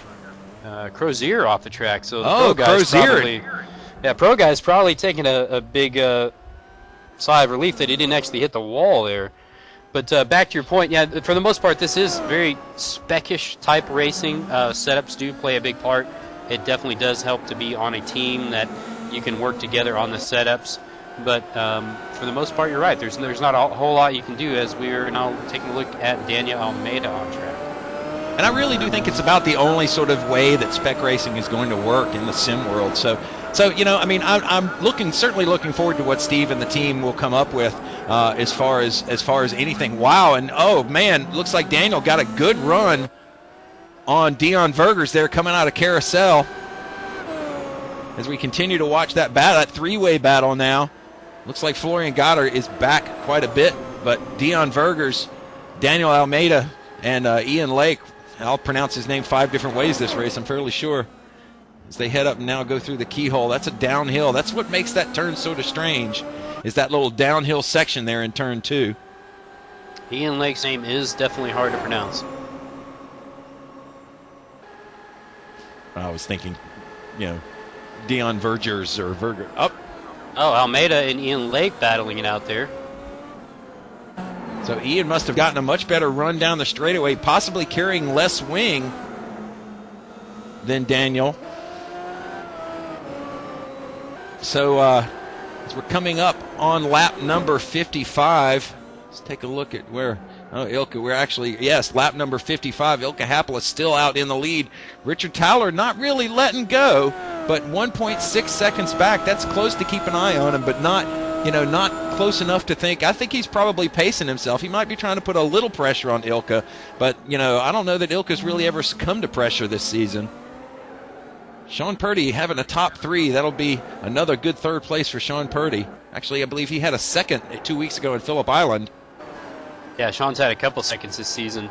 Right now, I'm sure Richard's probably trying to put some pressure on Ilka, but not too much to cause either one of them any issues as far as getting too close to try to make a pass. I'd be really, really surprised to see Towler do anything risky here in the last few laps that could potentially take either one of them out and let Sean Purdy through and into the money.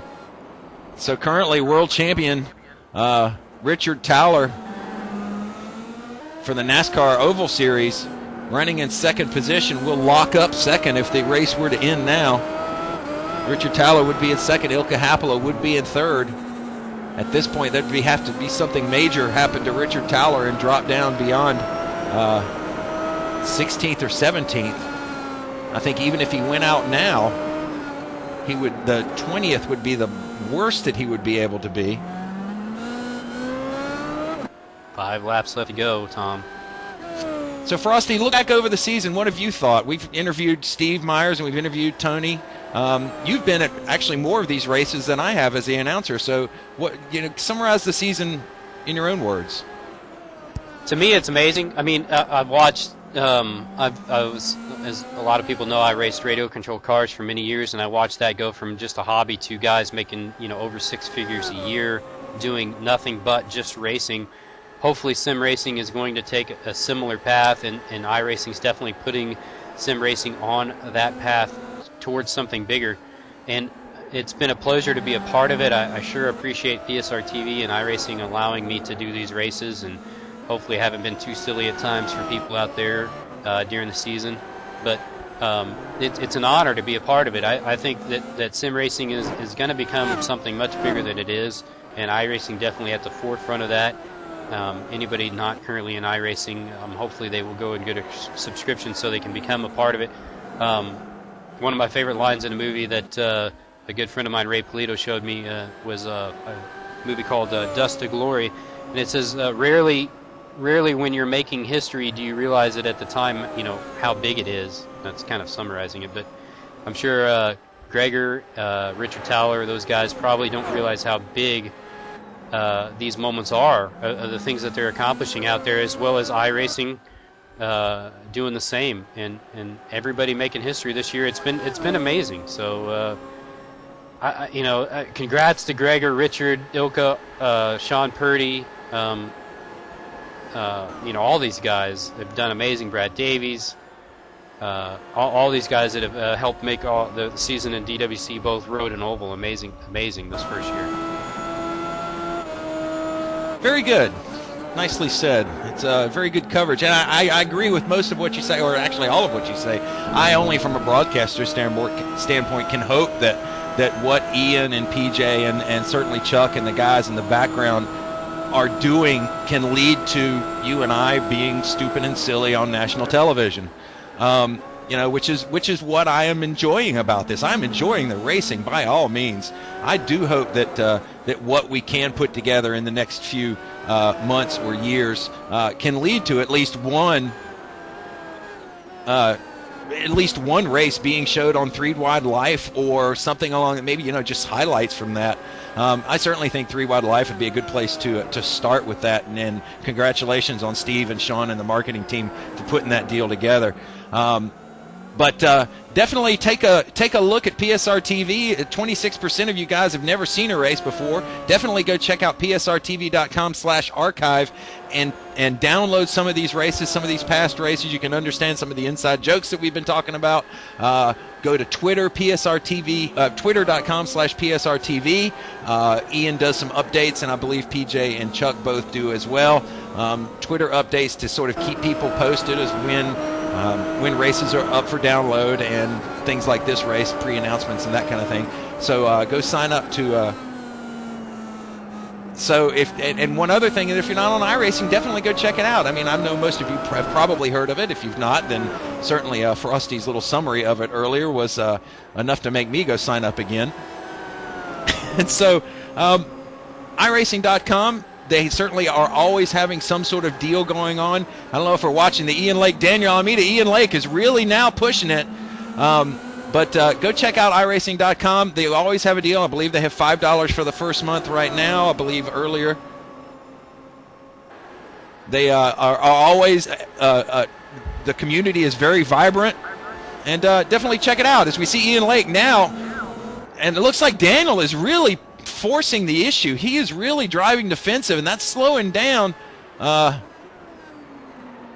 It's slowing them all down, and so it looks like, is that Ray Alfala that's come up behind him? No, it's not. Meanwhile, Tom, Ilka Happel, Richard Towler, everybody starting their last lap of the Drivers' World Championship for 2010. Ilka Happel leading them around. Towler in second, about 1.3 seconds behind. Doubt that you're going to see any kind of crazy moves here for the battle for the lead, as both of these guys have a lot of money on the line. Sean Purdy right now in the 3rd spot. Dion Vergers, one-stop strategy all the way up into the 4th spot. Almeida in 5th. And Ian Lake, sorry to interrupt you. Ian Lake has now stuck his nose inside in turn 1. And these guys are fighting it out tooth right and there nail. too. And Highcutter gets inside Ian Lake. Yes, he does. Those guys are teammates. Or Not they are for long. now.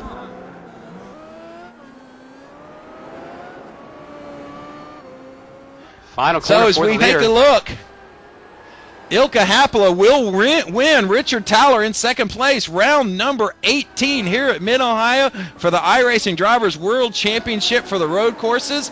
This concludes the season. Fantastic run. Ilka Happela actually was almost a mid-pack runner at the beginning of the season. Missed a couple of races and has now come roaring back and has now run 2 races in a row. Phillip Island 2 weeks ago, and now here at Mid-Ohio. Congratulations, Ilka Happela.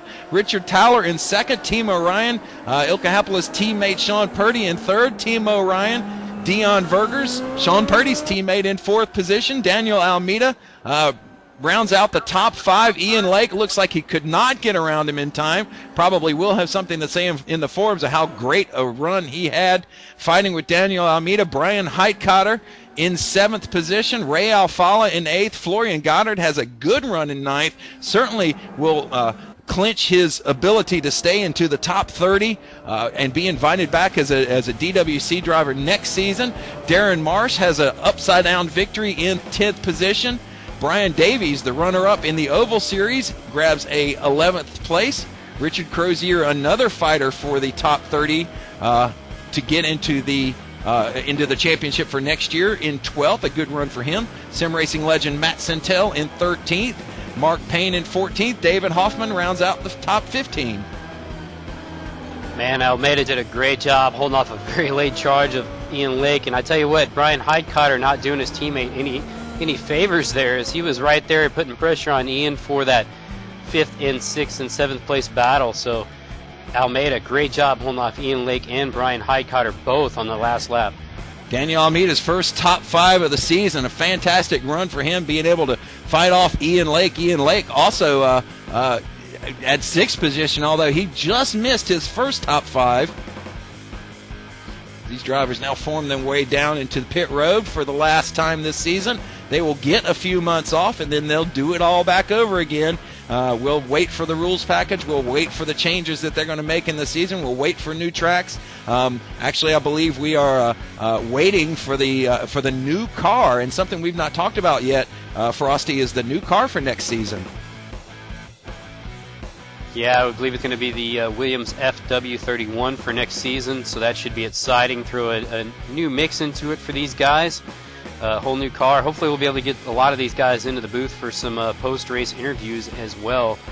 Congratulations goes out to Ilka Happela for the win, Towler for 2nd, and Sean Purdy for 3rd.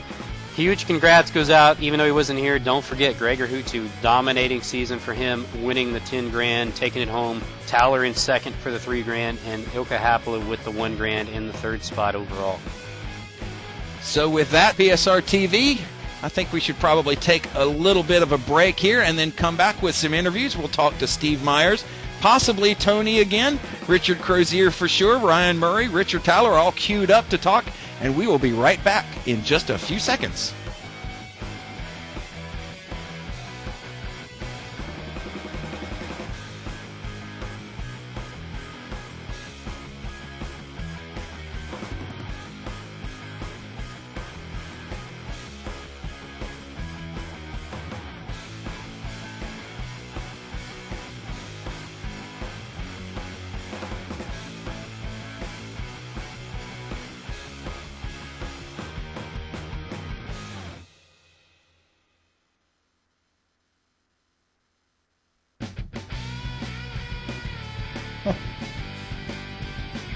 All right, coming back here, Tom, and we've got some guys into the booth to join us. First, let's be joined by Richard Towler. Richard, obviously World Drivers' Championship champion in the oval side, coming in 2nd in this one. Richard, big sigh of relief after that one's over, bringing home another 3 grand in prize money. Yeah, that's a huge sign of relief for me. I was really worried about it coming down to the final race like this, but that was a really tough race. That like final 14 laps, I was giving everything to try and run Finn down. Yeah, tell us a little bit about that. How close were you guys actually fighting it out? How close were you guys just saying, okay, we're both in the money. As long as neither one of us screw up here, we're gonna get a little bit of cash. We're gonna go to Sizzler. How much of that was playing a part into it? I think Finn had backed his pace down a little bit that final run, but I was giving it everything that I had at the time. Like, what basically screwed my race was I planned to go to lap 26 on the first run, but coming around the second to last corner, about lap 21, I blew a right front tyre out. So I had to fly in the pits with a flat tyre, and I had a really slow pit stop at that time, and I had to run pretty heavy in the middle stint, and I lost the lead to Finn, and that's pretty much what cost me short of going for the win. But I would take 2nd on a day like this when final point standings at grabs. That's pretty amazing, Richard, to run on a blown tire like that to get around to the pits. Congratulations. So, real quick here, we talked during the race about how diverse your driving is. how do you approach this? I mean, how do you do it? I mean, I guess it's really just the bottom line here is how can you go from oval winning a championship to being second place in the road course in the very top series of iRacing? That's a pretty good question. I wish I knew, because I'd sell it and try and make some money. Yeah, I'll buy some if you can bottle it. But it's just one of those things where I've always done both ever since I really started sim racing. So both just came naturally to me across the time I was sim racing. Is it a lot of practice? Is it I mean, you said you were straight out of the box, but does it take a lot of practice to be really good at this? Yeah, it takes a lot of practice at both. Just basically trying to find out the differences in, you know, the car, the driving style, the setups. The cars drive completely different. Like, you cannot get two more different types of car compared to the CS1. You just so different to each other. But I don't think no one's as surprised as me at the success this season. I just really can't believe it. That's all I can say, really. I never expected any of it. Richard, I was going to ask real quick with the change of cars next season, also the influx of new drivers. Who do you see as potentially coming up there to challenge you, Gregor, and Ilka for those top 3 spots?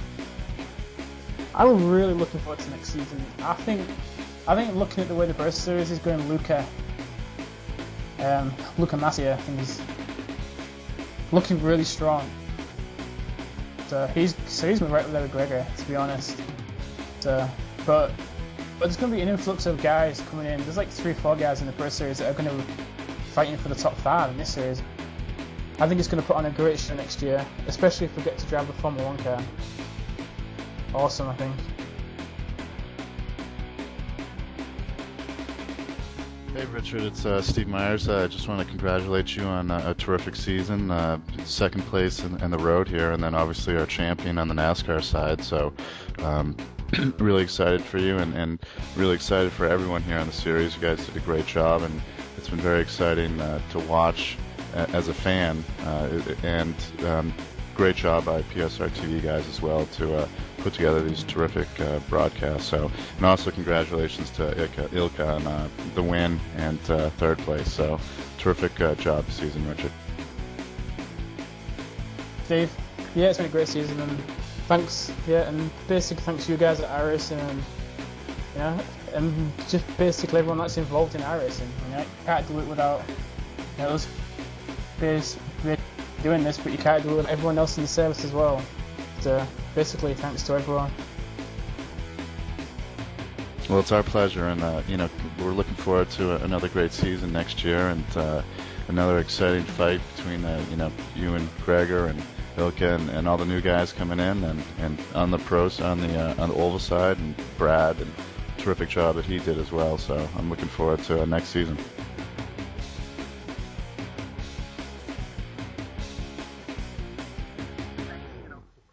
I just want to thank Steve Myers and Richard Towler for joining us here in the booth, and Steve's going to hang around, I'm sure, to talk to some other drivers. Next coming up in the booth, Daniel Almeida. Daniel, great job out there today. 5th place on track. I believe that's probably your highest finishing order, or highest finishing position of the season. Tell us a little bit about the strategy out there today. It was kind of a fuel race. How did you think your race went overall? And how do you pronounce your last name?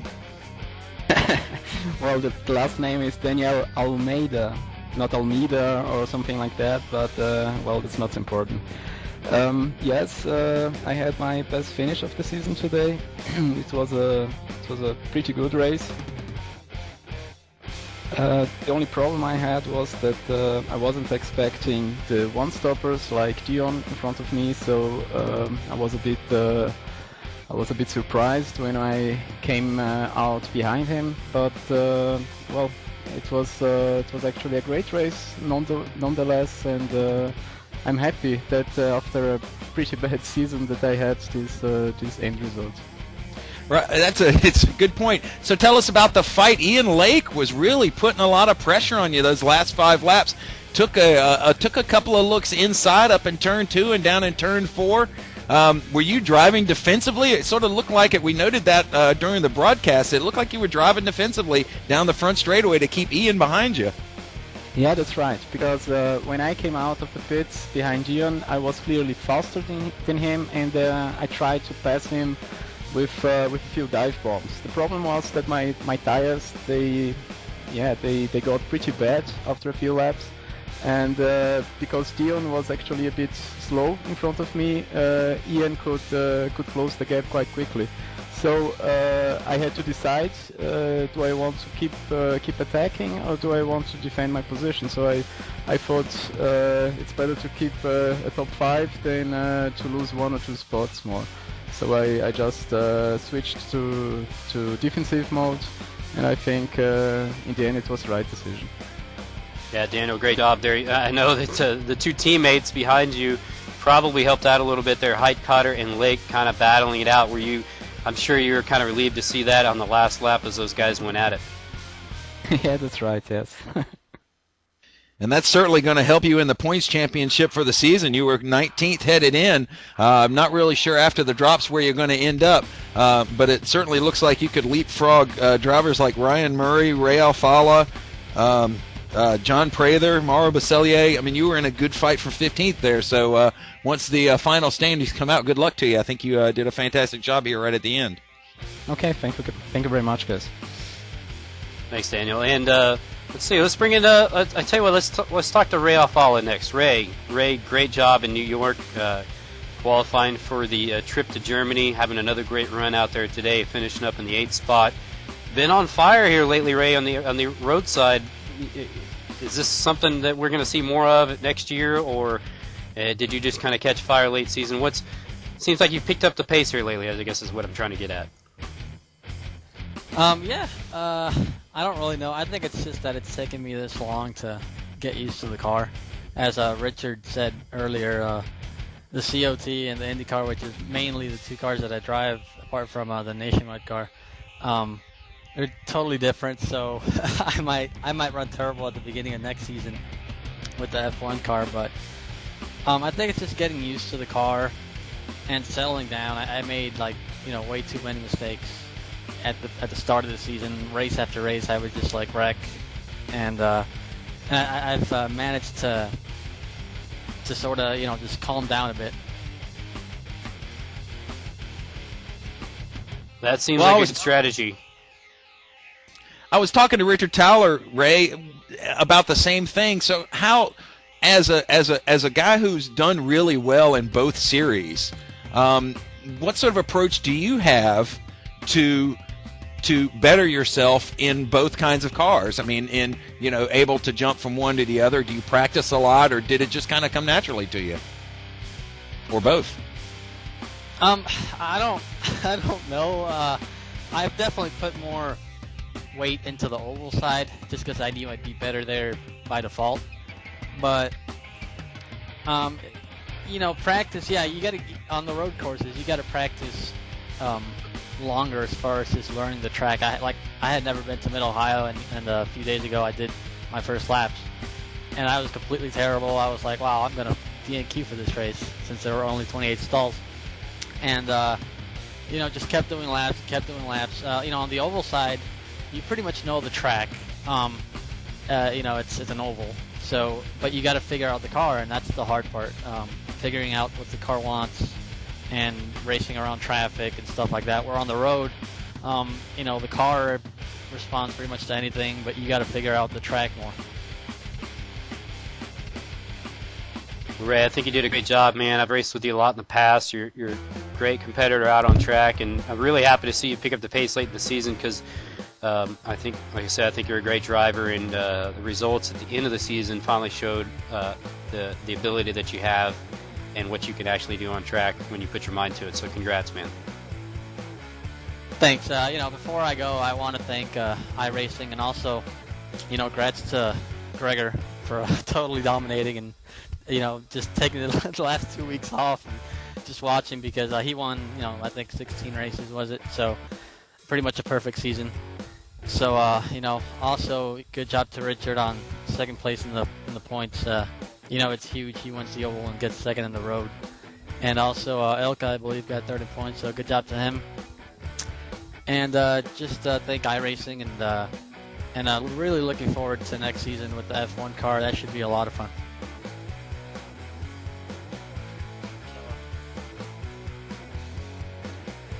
Fantastic run, Ray. Thanks for joining in. Thanks for being a part of all of this, and certainly we're looking forward to the name Ray Alfala being more of a household word as we name as we move forward here over the coming years of the DWC, and look forward to seeing you hopefully doing better than you think you'll do in the FW31 next season. Thanks for stopping by.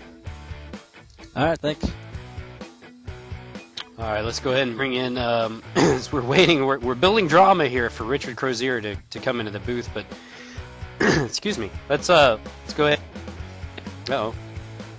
Hi. Yeah, no, I'm just waiting for my dramatic entrance, that's all it is. Yeah, we're... Go ahead, Don't Rich, mess up the tell us drama, about your... Richard. Yeah, go ahead and tell us about your race, Rich. You had a good finish, possibly, I think that was your best of the season, so you probably did about all you could do. No, it's kind of, it's funny how things can change in 2 weeks, because last week I was absolutely over the moon with 11th after starting from the back and getting wrecked on lap 2, and this week I had one thing in my mind, which was obviously the race for the top 30, and it was looking alright. I mean, in my practicing, I was a little bit faster than usual, put a bit more effort into it, but just weren't enough drivers signed up for the race. It was my only real chance was if Dave Hoffman DNQ'd, and they're just everybody. Not enough guys showed up, so he got into the race, and that was it. As soon as he completed the first lap, basically, and then it was pretty much game over. So I tried to just basically do run the best race I could, and it was looking promising. Like the early laps, I think I gained 1 or 2 spots, and then there was a 3-car pile in front of me and Ray, which we just got through. And then I started having a good fun race with Ray and Dion the first stint, but then I only realised about like lap 25 or so that I might be able to push the fuel out to a one-stopper, which took me by surprise based on my earlier calculations.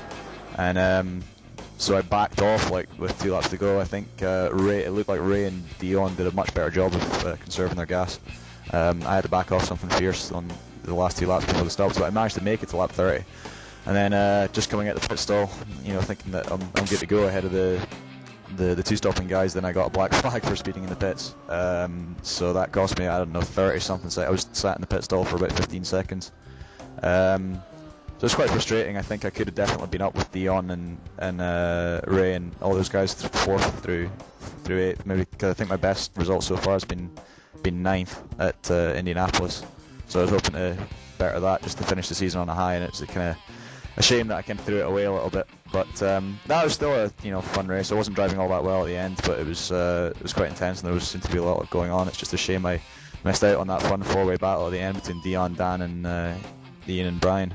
Would have been nice to be part of it, but still a good way to end the season, I guess.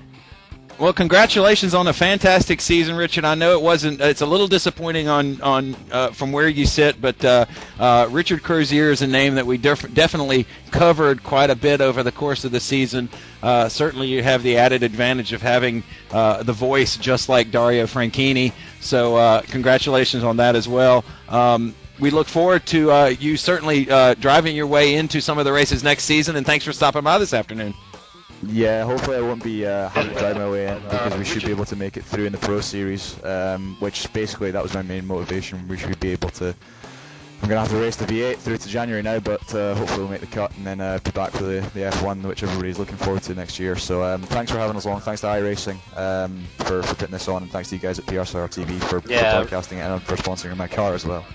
Yeah, Rich, you're in a good spot. I'm sure we'll see you back in the DDSC next year. You're just going to have to do a few more weeks of work than you're hoping on. So thanks again for joining us. And now we're going to take Ryan Murray for a few questions. He was in-car reporter, had some trouble out there in the race.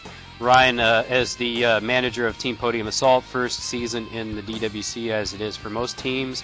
Ryan, tell us a little bit about the first season for Team Podium Assault, if you would.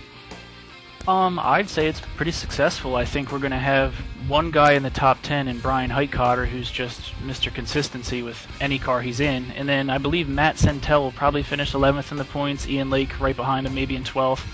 and then me down somewhere around 20th. Yeah, today's result wouldn't help anything at all.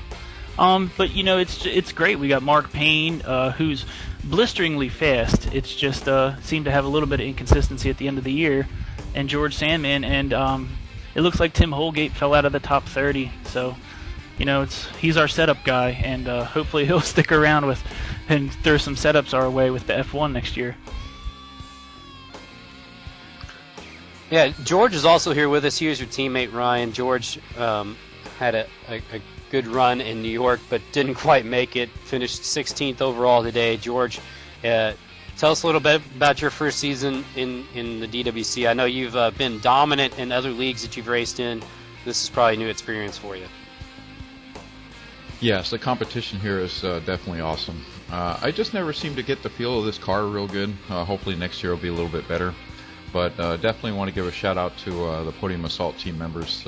Definitely had some great runs, and also a shout out to Inside Sim Racing for sponsoring Mark Payne.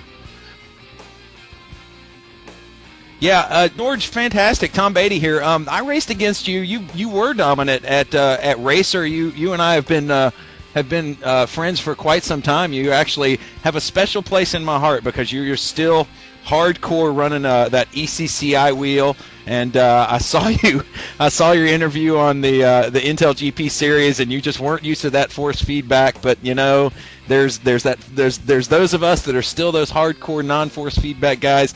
Tell us about your hardware. Are you going to stick with the force feedback? Are you going to stick with the ECCI wheel and move into the non-force feedback or the force feedback ECCI in the future? How's that going to play out for probably the oldest guy in the series? Well, if the wife permits it, this next tax season, maybe we won't be painting the house. We'll be buying an ECCI force feedback wheel setup. I would certainly have that same sort of problem. I'm trying to work out the same thing. You've done fairly well this season. You've actually not lived up as high as my expectations were for you. But you think the F1 car will be a bigger advantage for you? Well, I don't know if it'd be a bigger advantage. I hope I just take to it a little bit better. For some odd reason, this car, I just never, even after the whole season, just never seemed to get the feel of the car. So hopefully, I'm looking forward to doing a little bit better next year. Well, George and Ryan, Richard, everybody else who joined us here in the booth today, we sure appreciate it. Tom, amazing season out there. First year of the DWC, like I said earlier, I sure was honored to be a part of it. Gregor Huttu, amazing job. Just dominating the first part of the season, just relaxing on the beach for the last part. Towler, again, amazing job on the roadside as well as the oval. World champion in the oval, second in the road. And congratulations to teammate Ilka Happala for third and Sean Purdy for fourth. Great job for both of those guys. Tom, what are your final thoughts of the amazing first season of the Drivers' World Championship put on by iRacing? Well, like I said, I hope that we can continue to improve. I think that if you go back and watch some of the archive footage of our earlier races, it's from a broadcaster standpoint, it's something that I hope that we will definitely improve. Real quick thanks out to Florian Goddard for all the work he's done this season, for all the recaps on iRacing TV. Keep an eye out for that at iRacing.tv. The standpoint of the racing, I was really amazed. I had no idea. I suspected Gregor Huttu was going to be that good. I really did, but I didn't think. I suspected Richard Towler was going to catch up sooner. I thought Richard Towler was going to be on his tail by race 4 or so, and really pushing him. But it didn't really play out that way. But I also really enjoyed the fact that the resurgence of teams like Team Orion, your team, Frosty. Those guys have really put their nose to the grindstone and did what it took to really move themselves up in the points. I know that they worked hard. I know that they work on their setups a lot, and I know that they do everything and focus very hard on their racing. So congratulations to you and Team Orion. Congratulations to Gregor Huttu. Congratulations to Richard Towler, a former Team Redline driver. All of these guys have done fabulous. They've really put on a good show for us. I'm definitely looking forward to the Formula One car next year. I know iRacing certainly has some things they need to work out on that before the season starts. So one quick shout out, just to take a second here, PSR TV, Ian and Chuck and PJ and all of the team behind the scenes have done nothing but work their tails off to make these broadcasts that oftentimes will fall apart behind the scenes. You don't even know it. To keep these broadcasts going, to keep these up. There's never a dull moment. There's always something between the weeks that you may be able to rest for 2 weeks between these races, but the guys behind the scenes at PSR TV, in conjunction with all of the guys at iRacing, really do work hard to put these races on for you, and we enjoy doing it. So really, on behalf of the entire PSR TV crew, I thank all of you guys for watching. I thank all of the PSR TV for all of their hard work. And certainly thank all of the different booth mates that we've had. Certainly you, Frosty, who's probably done more races this season than all of us. So my heartfelt gratitude to all of you, and I hope that it will be as good next season as it was this. I can't say it much better than that. The main thing is, again, thanks to PJ, Chuck, Ian, all the guys from PSR TV. Thanks to the guys at iRacing, Steve, Tony, all those guys for stopping by, Shannon, all the guys who made all this possible. I sure appreciate being a part of it all, and hopefully I can be a part of it in some capacity next season as well. And just one other quick note, congratulations to Gregor again, Richard, and Elka for their top 3, and just wanted to say one more farewell to teammate David Serwa, who is going to hang it up after the season in the DWC. He will definitely be missed. So with that, we will wrap up season number 1, 18 rounds of road racing here at iRacing on PSR TV. Once again, thanks to the entire PSR TV crew. Keep your eyes out on the forums. Go check out and figure out where your favorite driver ended up in the final standings. Remember, the top 30 will be back next year. So on behalf of the entire crew, I'm Tom Beatty for Frosty Sinclair, Ian Bushing, Chuck Johnson, and PJ Loosey Goosey. We'll see you next year on PSR TV at the World Driver Championships.